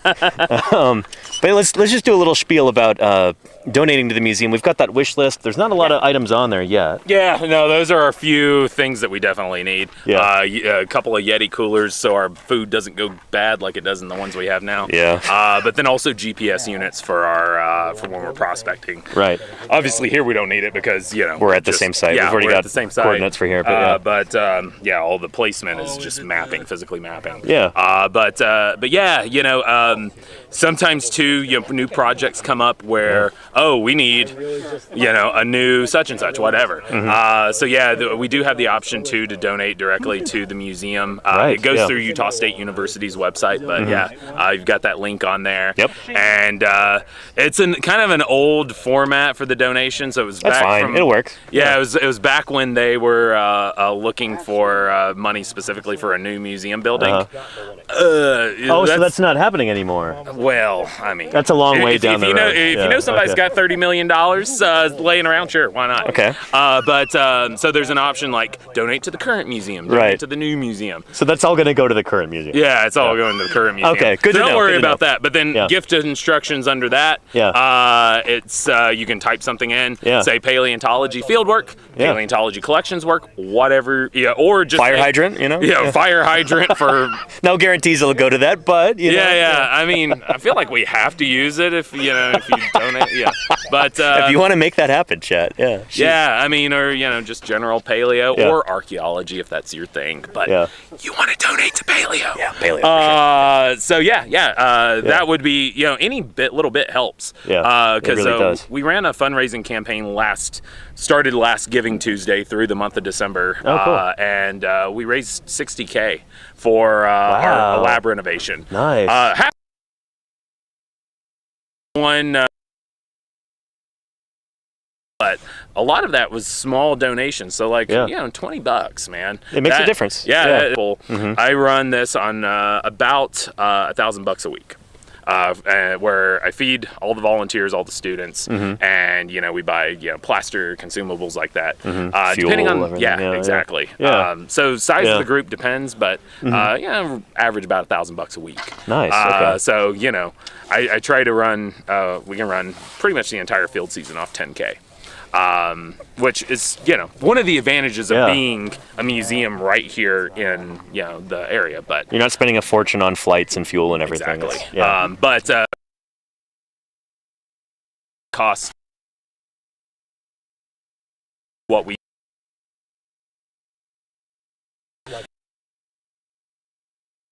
The prep, the collections management, cabinets, Yeah. the ethofoam that goes in the cabinets, Yeah. all that adds up. Lasts.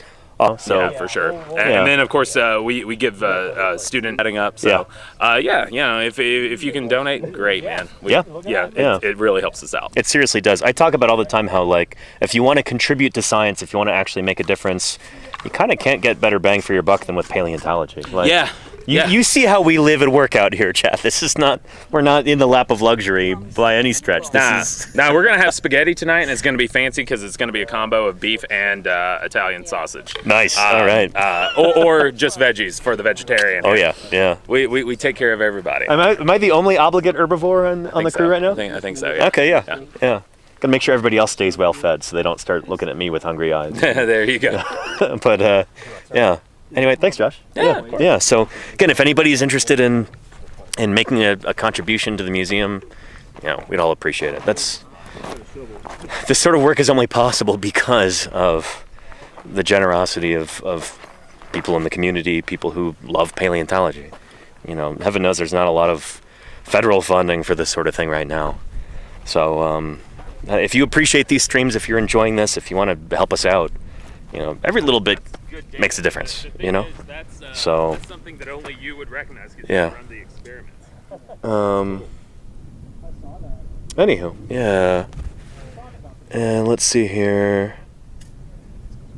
Crimson says you can donate a bag of kibble to feed the grad students and interns. Now we're having spaghetti tonight. Holy cow. Yeah. Daily Dasp says, hey Danny, I have 2 questions. That sounds more like one statement, but no, what are your questions, Daily Dasp? It's good to have you here. Welcome, welcome. And thank you, Timmers Squanch, for subscribing. I appreciate it. Good to have you here. Yeah. Anywho, we'll probably be wrapping up here before too long. Josh didn't realize it's after 5 already. It's gonna start getting dark before too long. So yeah, streaming for longer than I thought I was going to today. We did run into some technical difficulties earlier, so it's nice to make up for that with a longer stream today. Yeah. Let's see. Polska Dot says, I wonder if our tuatara is particularly interesting to paleontologists. When you say our, do you mean from New Zealand? Because the answer is yes, absolutely. Tuatara are incredibly interesting animals, and they've got... I talk about them a lot on stream. We did a special Tuatara Day, was it last year? May 2nd, I want to say, is International Tuatara Day. But yeah, this really cool critter that is not a lizard. It's just outside of Squamata. It's a member of this once grand and diverse lineage of reptiles that now there's only 1 species left in the entire world. There used to be hundreds of species of Rhynchocephalian. It was an entire huge group of reptiles, and now there's just 1 species left. Incredibly cool animals, Tuatara. Yeah. You should be quite proud. Yeah, like, that's one of those animals that's kind of universally beloved by paleontologists. It's like, that's one of the ones that we get really excited about. Yeah, everybody loves Tuatara, for sure. Hearing an aeroplane up there. Yeah, a little prop plane. Kennedy says, how many specimens are expected on this site? I mean, different individual animals. So Josh was saying earlier, we've got an MNI here of about 40. MNI means minimum number of individuals from this site. This particular site has been worked for a couple decades, originally from the museum in Denver, Colorado, but they've kind of handed the site over to us at the Prehistoric Museum now. And airplane, awful loud. Yeah, that's just the number of occipital condyles. So the little round ball at the back of the skull that connects to the vertebral column. There's like 40 of those, which tells us there's at least 40 animals here. Josh thinks there's hundreds, maybe 1,000, maybe more individual Gastonia at this site because this bone bed extends from here all the way over there. This is more than 2 acres. And, oh, we've got a bird of prey up there. Hey, Josh, bird of prey.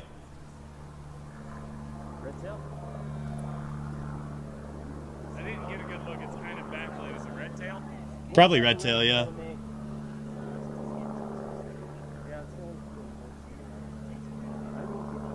Sorry. We just had a raptor fly over the quarry. I was going to shout raptor, but I think a lot of people might have laughed. So I said bird of prey. But when I say raptor, I'm usually referring to, acipterines, hawks and eagles and their relatives. Anyway, what were we saying? Oh yeah, minimum number of individuals from this site. So this site, yeah, shoot, Michael over there was walking all along here last year and trying to figure out how far this bone bed extends. I think Michael was doing that. And it's like 2 acres at least, all chock full of bone. There could be 1,000 Gastonia in here. This is the sort of site that you could work for a century, just finding more and more and more individuals. And, yeah, like you could build a dinosaur national monument style building over this site and turn it into a destination for people to visit. This is an incredible place. It's the world's most prolific ankylosaur bonebed. It's amazing. Yeah, I mean, Yeah. well, the thing is, But yeah. Oh, and thank you, Daily Dasp, for asking. What's the number one way to help the dinosaur community? Two of you heard of MYA, and do you know if it's paleo accurate? MYA. I'm not really familiar with that. Is that like a card game, tabletop game, something like that? I'm not really familiar. But honestly, the number one way that you can help the paleontological community at this particular point in time, financial support. I know that's not like a fun answer, but like making a donation to a museum or to a field program like ours here, that makes a big difference. Yeah. And not everybody can afford to make donations like that, and I totally understand that. I think if you're able to volunteer at a museum or something like that, or on a field crew, that's also a way to help in a direct material way. Apart from that, just kind of making it clear to other people in your life that paleontology is important, I think that makes a difference too. We're a very underfunded science, and a lot of people think that, they just kind of assume, I guess, because they don't really know. They think, oh, paleontology, that's not particularly relevant or important, but this is incredibly important stuff. I talk about this all the time, where paleontology gives us a kind of perspective that no other science really can. If we want to figure out the history of life on Earth, paleontology is the way that we do that. And it has real material benefits. All of this funding that goes toward agencies like NASA, different space programs around the world like that. Some of this stuff, in a way, is kind of because of paleontology. Think about these programs that are tracking NEOs, near-Earth objects, trying to watch out for asteroids and things like that might strike our planet, wreak havoc. You know why we know that that's a major problem? Why that's something we should look out for? It's because of paleontology, because we know that 66 million years ago, a giant asteroid hit our planet, threw up a tremendous amount of dust, soot, there were tsunamis and wildfires all over the world. It caused a mass extinction. It ended the reign of the dinosaurs, except for birds. It changed the course of life on Earth and paved the way for us as mammals to kind of take over to the extent that we have. We only know about all of this because of fossil science. You can run the numbers and go, oh, okay, well, if big asteroid hits the Earth, sure, it causes problems. But we've seen that in the fossil record. We know how devastating it can be. That might one day help, save our species. If we can deflect an incoming asteroid and avert disaster like that, it could save humanity. And that might not have happened without paleontology in the first place, without that context, that perspective that comes from fossil science. You hear what I mean? We learn things from paleontology that change the way that we think about our planet and about ourselves. It's incredibly important. And I think making that clear to people is what I'm trying to do on this Twitch channel with all the work that I do, all of this outreach. Trying to get people interested in fossil science. I'm trying to teach them why it's important and show them how to get involved with it, how to support it, all of this. Does that make sense? Yeah. Yeah, I'm wanting to contribute in some way, says Daily Dasp. Yeah, being here is a great start, honestly. Through this channel, I'm trying to introduce people to different paleontologists, different programs, different field groups, and ask people to make contributions if they can, financially or in terms of time. A great way that we did this was in St. George this past spring. I went down there to southern Utah to this fossil site that the city of St. George was planning on demolishing it to build an electrical substation there on a really important fossil site right at the Triassic-Jurassic boundary. The earliest Jurassic period, recovery fauna after a mass extinction, really important. Some of the earliest Jurassic dinosaurs in North America were from right there. Footprints and bones and teeth and scales and all kinds of really important bits of paleontological data. This is slated to be bulldozed, destroyed. And I decided I wanted to help try and avert that, you know? The museum there was to collect as many specimens as possible before the site got bulldozed. And I decided to volunteer, donate funds, purchase items off of the wish list that we needed for the excavations and everything, and then I went down there and I live streamed it. I was trying to gain more attention for this. And I and a bunch of other people, in going there, helping out, getting people's attention, the city took notice, and at the deadline when they were supposed to roll the bulldozers in, they changed their mind. They're like, you know what? People around the country and around the world think that this is really important. Maybe we should build our electrical substation in a different place. We helped save that fossil site. Like, this community made a real difference there, and I'm immensely proud of that. I'm immensely proud of all of you who helped out with that. Through donating, purchasing items off the wish list. Many people from this community they showed up in person to help out at that fossil site. They got to dig dinosaurs and other fossils for a weekend or a week or however long they stayed. And even just by watching and typing into the chat, like, you're helping raise the profile of something like that. So, you know, every little bit helps out, I guess is what I'm trying to say. And I'm tremendously lucky to have the ability to help out in that way. You know what I mean? Yeah. Thanks, Saki Iguana. I appreciate you. Yeah. Kennedy says, you did. I read somewhere that moving the substation had some real challenges, and they realized those challenges are worth it. Yeah. We're really proud of what we were able to accomplish there. And that's an example of what we can do, you know? Stuff is possible. So, yeah, I don't know. Got a few dollars burning a hole in your pocket, you want to help us out here. Josh would really appreciate it. His museum would really appreciate it. I would really appreciate it, donating. Yeah, what we're doing here, it's not particularly urgent or anything. Like we were in St. This site is for a long time and hopefully continue to expand, but, you know, we need funds coming in to help maintain that. You know what I mean? Yeah. List Dinosaur Museum. I'm hoping to do a live stream from there before or after TwitchCon. I got to figure out the details, but it's a great institution. Yeah. We used to call it LACM, the Los Angeles County Museum. Now I think they've kind of changed their name to the NHMLA, Natural History Museum of Los Angeles. But yeah, that's a great institution. I got to meet Luis Chiappe and his crew. This is back, I think, at the end of July. It was a couple of months ago.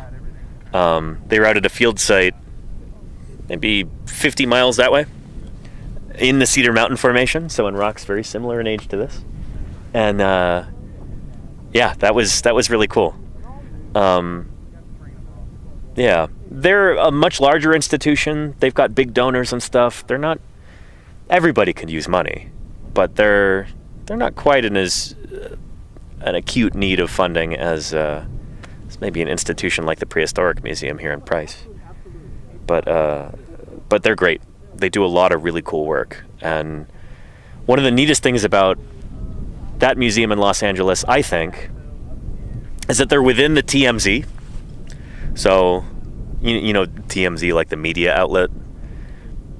That, the three letters TMZ, that means 30-mile zone. It's a thing around Hollywood where, like, there's a ton of different filming locations and stuff that are around within a 30-mile zone of Hollywood.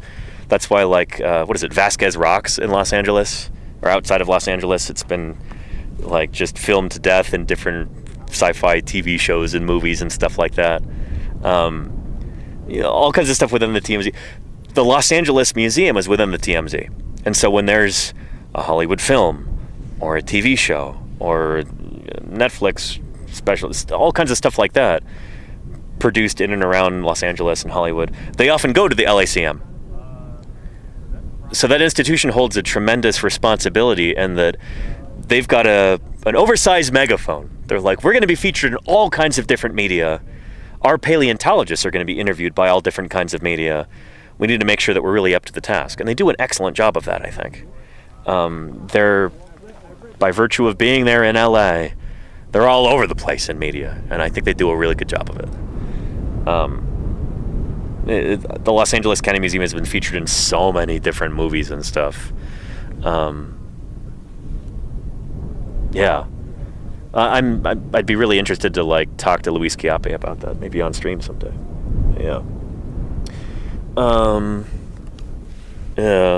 Sibley says, I can't believe a paleontology stream is how I learned what TMZ stands for. And there you go. Yeah. See, this is a broad-reaching field. You know, you never know what you're going to learn here. Never know what we're going to talk about. It's this is fun stuff. There's a movie from, was it the 50s? I think, maybe the earliest 60s.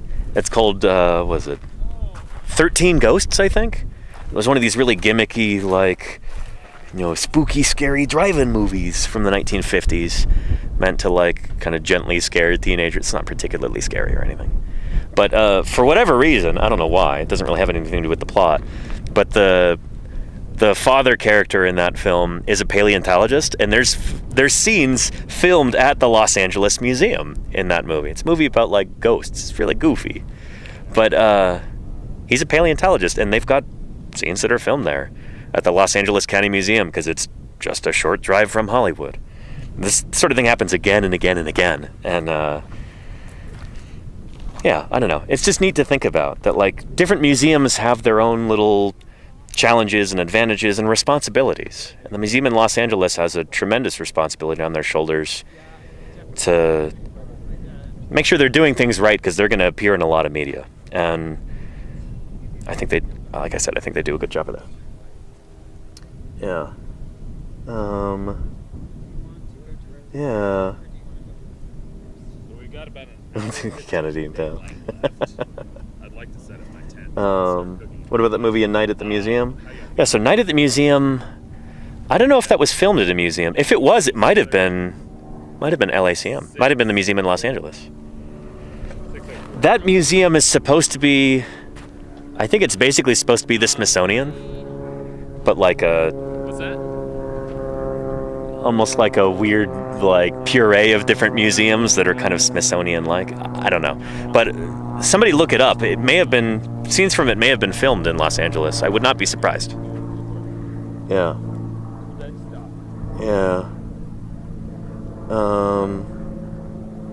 First one was AM&H. So that's, is that right? Okay. Oh, right, the sequel, it literally, the title is like Night at the Smithsonian or something, right? Yeah. I think the first one was supposed to be the American Museum of Natural History in New York. That sounds right, yeah. But I think it may have been filmed. If it was filmed in a museum, I betcha it was the Los Angeles Museum. Yeah. The interior's so blend. Yeah, diagonal, that's really funny. That building has been used, now we're just talking about different buildings at museums and what movies they appear in. But the Valley Life Sciences building, which is where UCMP is, the Museum of Paleontology in Berkeley. It's the like big biology building on the Berkeley campus. It's a huge building. It used to be like the largest footprint building west of the Mississippi at one point. I think when it was first built in like the 30s or something. But it has been a site where a bunch of different movies have been filmed. I think, what was the one with Arnold Schwarzenegger and Danny DeVito? What was that film called? Was it Twins? I want to say parts of it were filmed there. Yeah. Yeah. Fantastic Movies is Ricodactylus, yeah. I'm pretty sure that was the one. I haven't seen it, but I should. Yeah, I'm sure I'd recognize a lot of that because it's a huge building, and it is very kind of like bland and clinical looking on the inside. Yeah. And last action here too. Is that right, Timber Squelch? Huh. Yeah.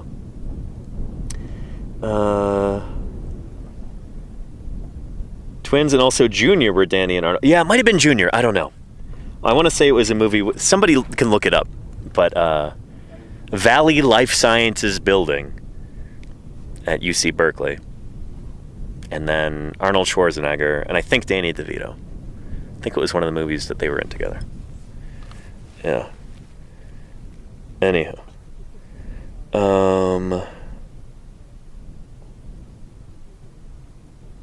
Oh, and interesting, Claire. Night at the Museum was filmed in New York City. Okay, that's surprising. Well, so many of these things are filmed in the Los Angeles Museum. So, yeah. Anywho. It's funny. Denver Fowler was talking about how his museum was featured in a documentary or a TV show or something. And I think it was about, like... it was about like child predators or something like that, like something really skeevy and not fun. But they like the host of the show like walks past the Allosaurus skeleton and is like, well, ancient predators looked like this. It's like they had such a tenuous connection to, yeah. Anywho, yeah.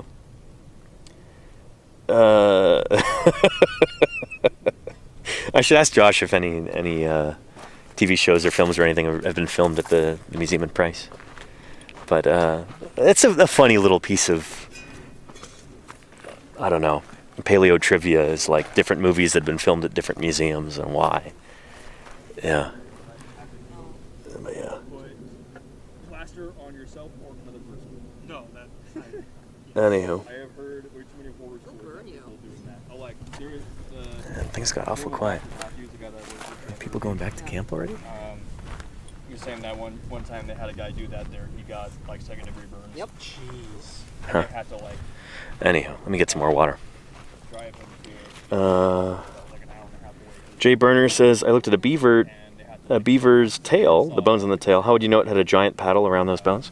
That's a good question. Shoot, I don't really work on mammals that much, but I think that's actually like an issue. That's something that gets argued over by paleomammalogists. Because there's these giant Pleistocene beavers, like, shoot, is it Castoroides, I think is the genus? Giant North American beaver from the last ice age. It's like the size of a black bear. And it's debated whether or not it had a paddle on its tail. Because I guess there might not be like a strong osteological correlate, we would say. There might not be clues in the bones that tell you that there's like a big soft tissue paddle there. And this is the sort of thing that we as paleontologists think about a lot, and sometimes argue about a lot, Yeah, let me get some water and I'll continue explaining.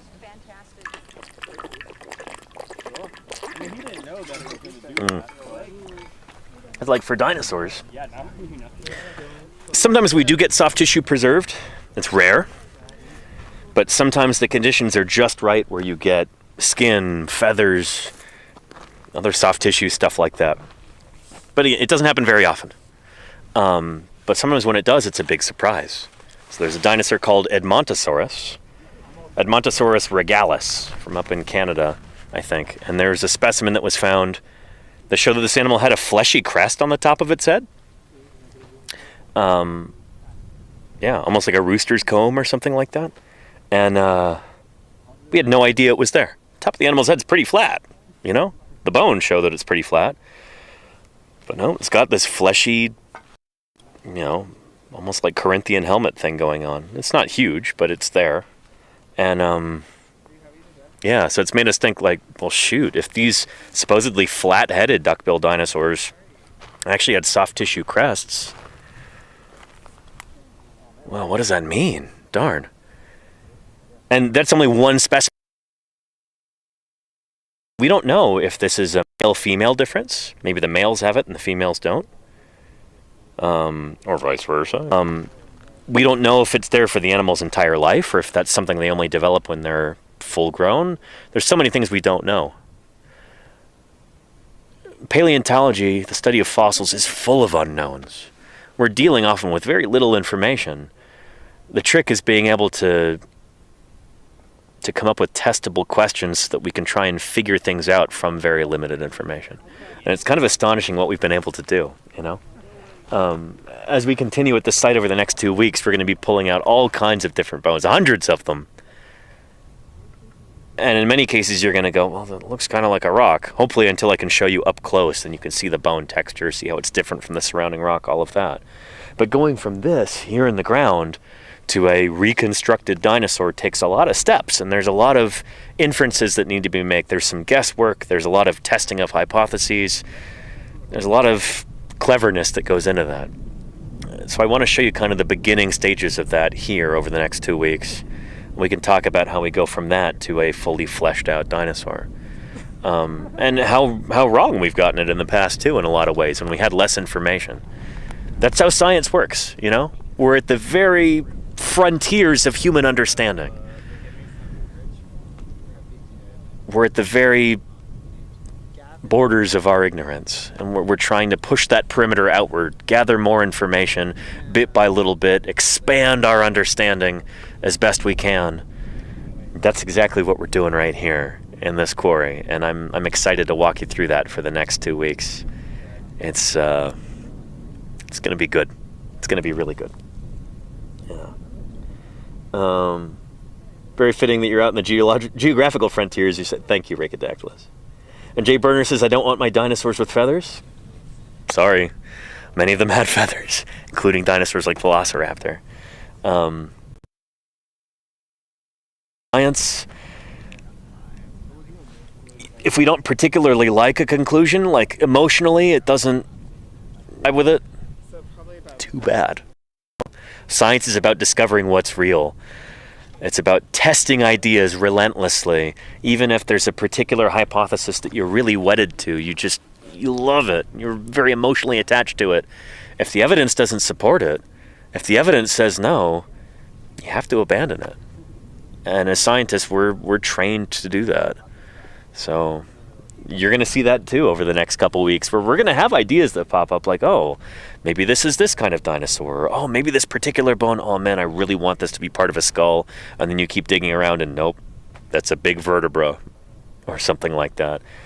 It could be disappointing at first, but we find reassurance in the idea that we're figuring out what's real, you know? Like, disappointing reality can still be better than a comfortable fantasy. I think there's joy to be found in what's true, you know? There's value in that. There's excited about, you know? I think things that are real are often way cooler. That authenticity is important, and that's what we're all about on here, you know? So anywho, and dig's going well, Shark Geek. We just started today. We're already finding bones. Let's do one more quick pass through the quarry, and then I'll go ahead and wrap things up because, yeah, I don't want our battery here to die and the screen to go black. Let's go take a look. So yeah. Here's our quarry. We're digging up some armored dinosaurs and whatever else crops up too. We just opened this up today. You could see that back wall. Much of that is fresh. So there was rock that was extending almost up to the top of that earlier. And we've been working that down. This crew's been working really hard with picks and shovels to remove all of that overburden. And now we're getting down to the bone layer, and there's bones coming out left and right. Just all over the place. So we're going to be finding hundreds of bones over the next couple weeks. This is what it's all about, and this is a dream, Josh. There's just bones everywhere. So many bones. Too many bones. It's almost a problem. Too many. Yeah, it is a problem. When you go, oh, I want to get this bone out. Oh, let me trench around it. Oh, there's another bone. Let me trench around that. Oh, there's another bone. That's going to be a continuing theme for the next 2 weeks. Yeah. That's our life. Nice view. Yeah. Awesome. anyway, most of tomorrow's stream is going to be digging like this, I think. So Yeah. just to let you know. Yeah, I'm going to go ahead and wrap up this broadcast, and yeah, maybe heading back to camp sometime soon, you think? Yeah, about 15 minutes. Perfect. All right, cool. Yeah. So anyway, this is where we'll be again tomorrow, and every day until, I think October 1st will be my last day streaming here. And we might even get on the front page, we'll see. Yeah.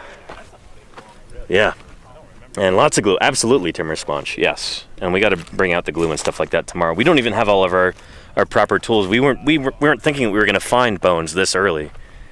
Again, we just opened the site up today. So it's kicking out bones left and right. Yeah. Another mega block. Well, Mayor Space, the mega block is about the size of a minivan. This is like 2 acres of this. So we're working in our little corner right now, being as thorough.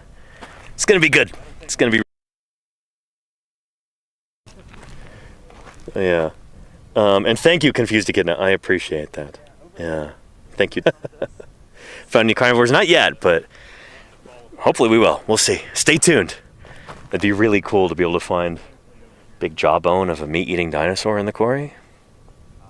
It could definitely happen. So stay tuned. I'm going to wrap things up here. Don't go away just yet, though. Let's find somebody here on Twitch who is maybe doing some science. And oh, Twitch app is being real buggy. There we go. Who else is live right now? Anybody doing some science? Let's see here.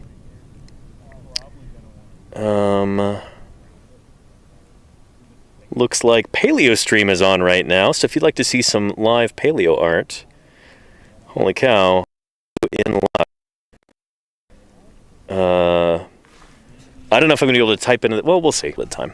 But if you want to say hi to PaleoStream, say hi to Josh, Joshua Knupe, German paleo artist. Tell him we're working at Lorrie's site out in the Cedar Mountain Formation, digging up Gastonia, and we've already got bones on the first day. Good stuff. Here, let's go to chat, and then raid PaleoStream. Beautiful. Good stuff. Yeah, thank you everybody for tuning in today. Sorry about the technical difficulties at the beginning of stream. Hopefully those are resolved. And it takes a lot to stream from the middle of nowhere out in the desert. But it's been a joy, and I hope you've had fun today. I hope you learned something. I've learned some things today. We've got tons of bones to find tomorrow and for the next 2 weeks, and I hope you'll come back and join us. Till then, everybody, you take care of yourselves. Thank you, everybody who contributed financially, everybody who subscribed or donated to the museum. Thank you, moderators, for all the good work that you do. I appreciate you tremendously, and I hope to see everybody tomorrow. So, take care.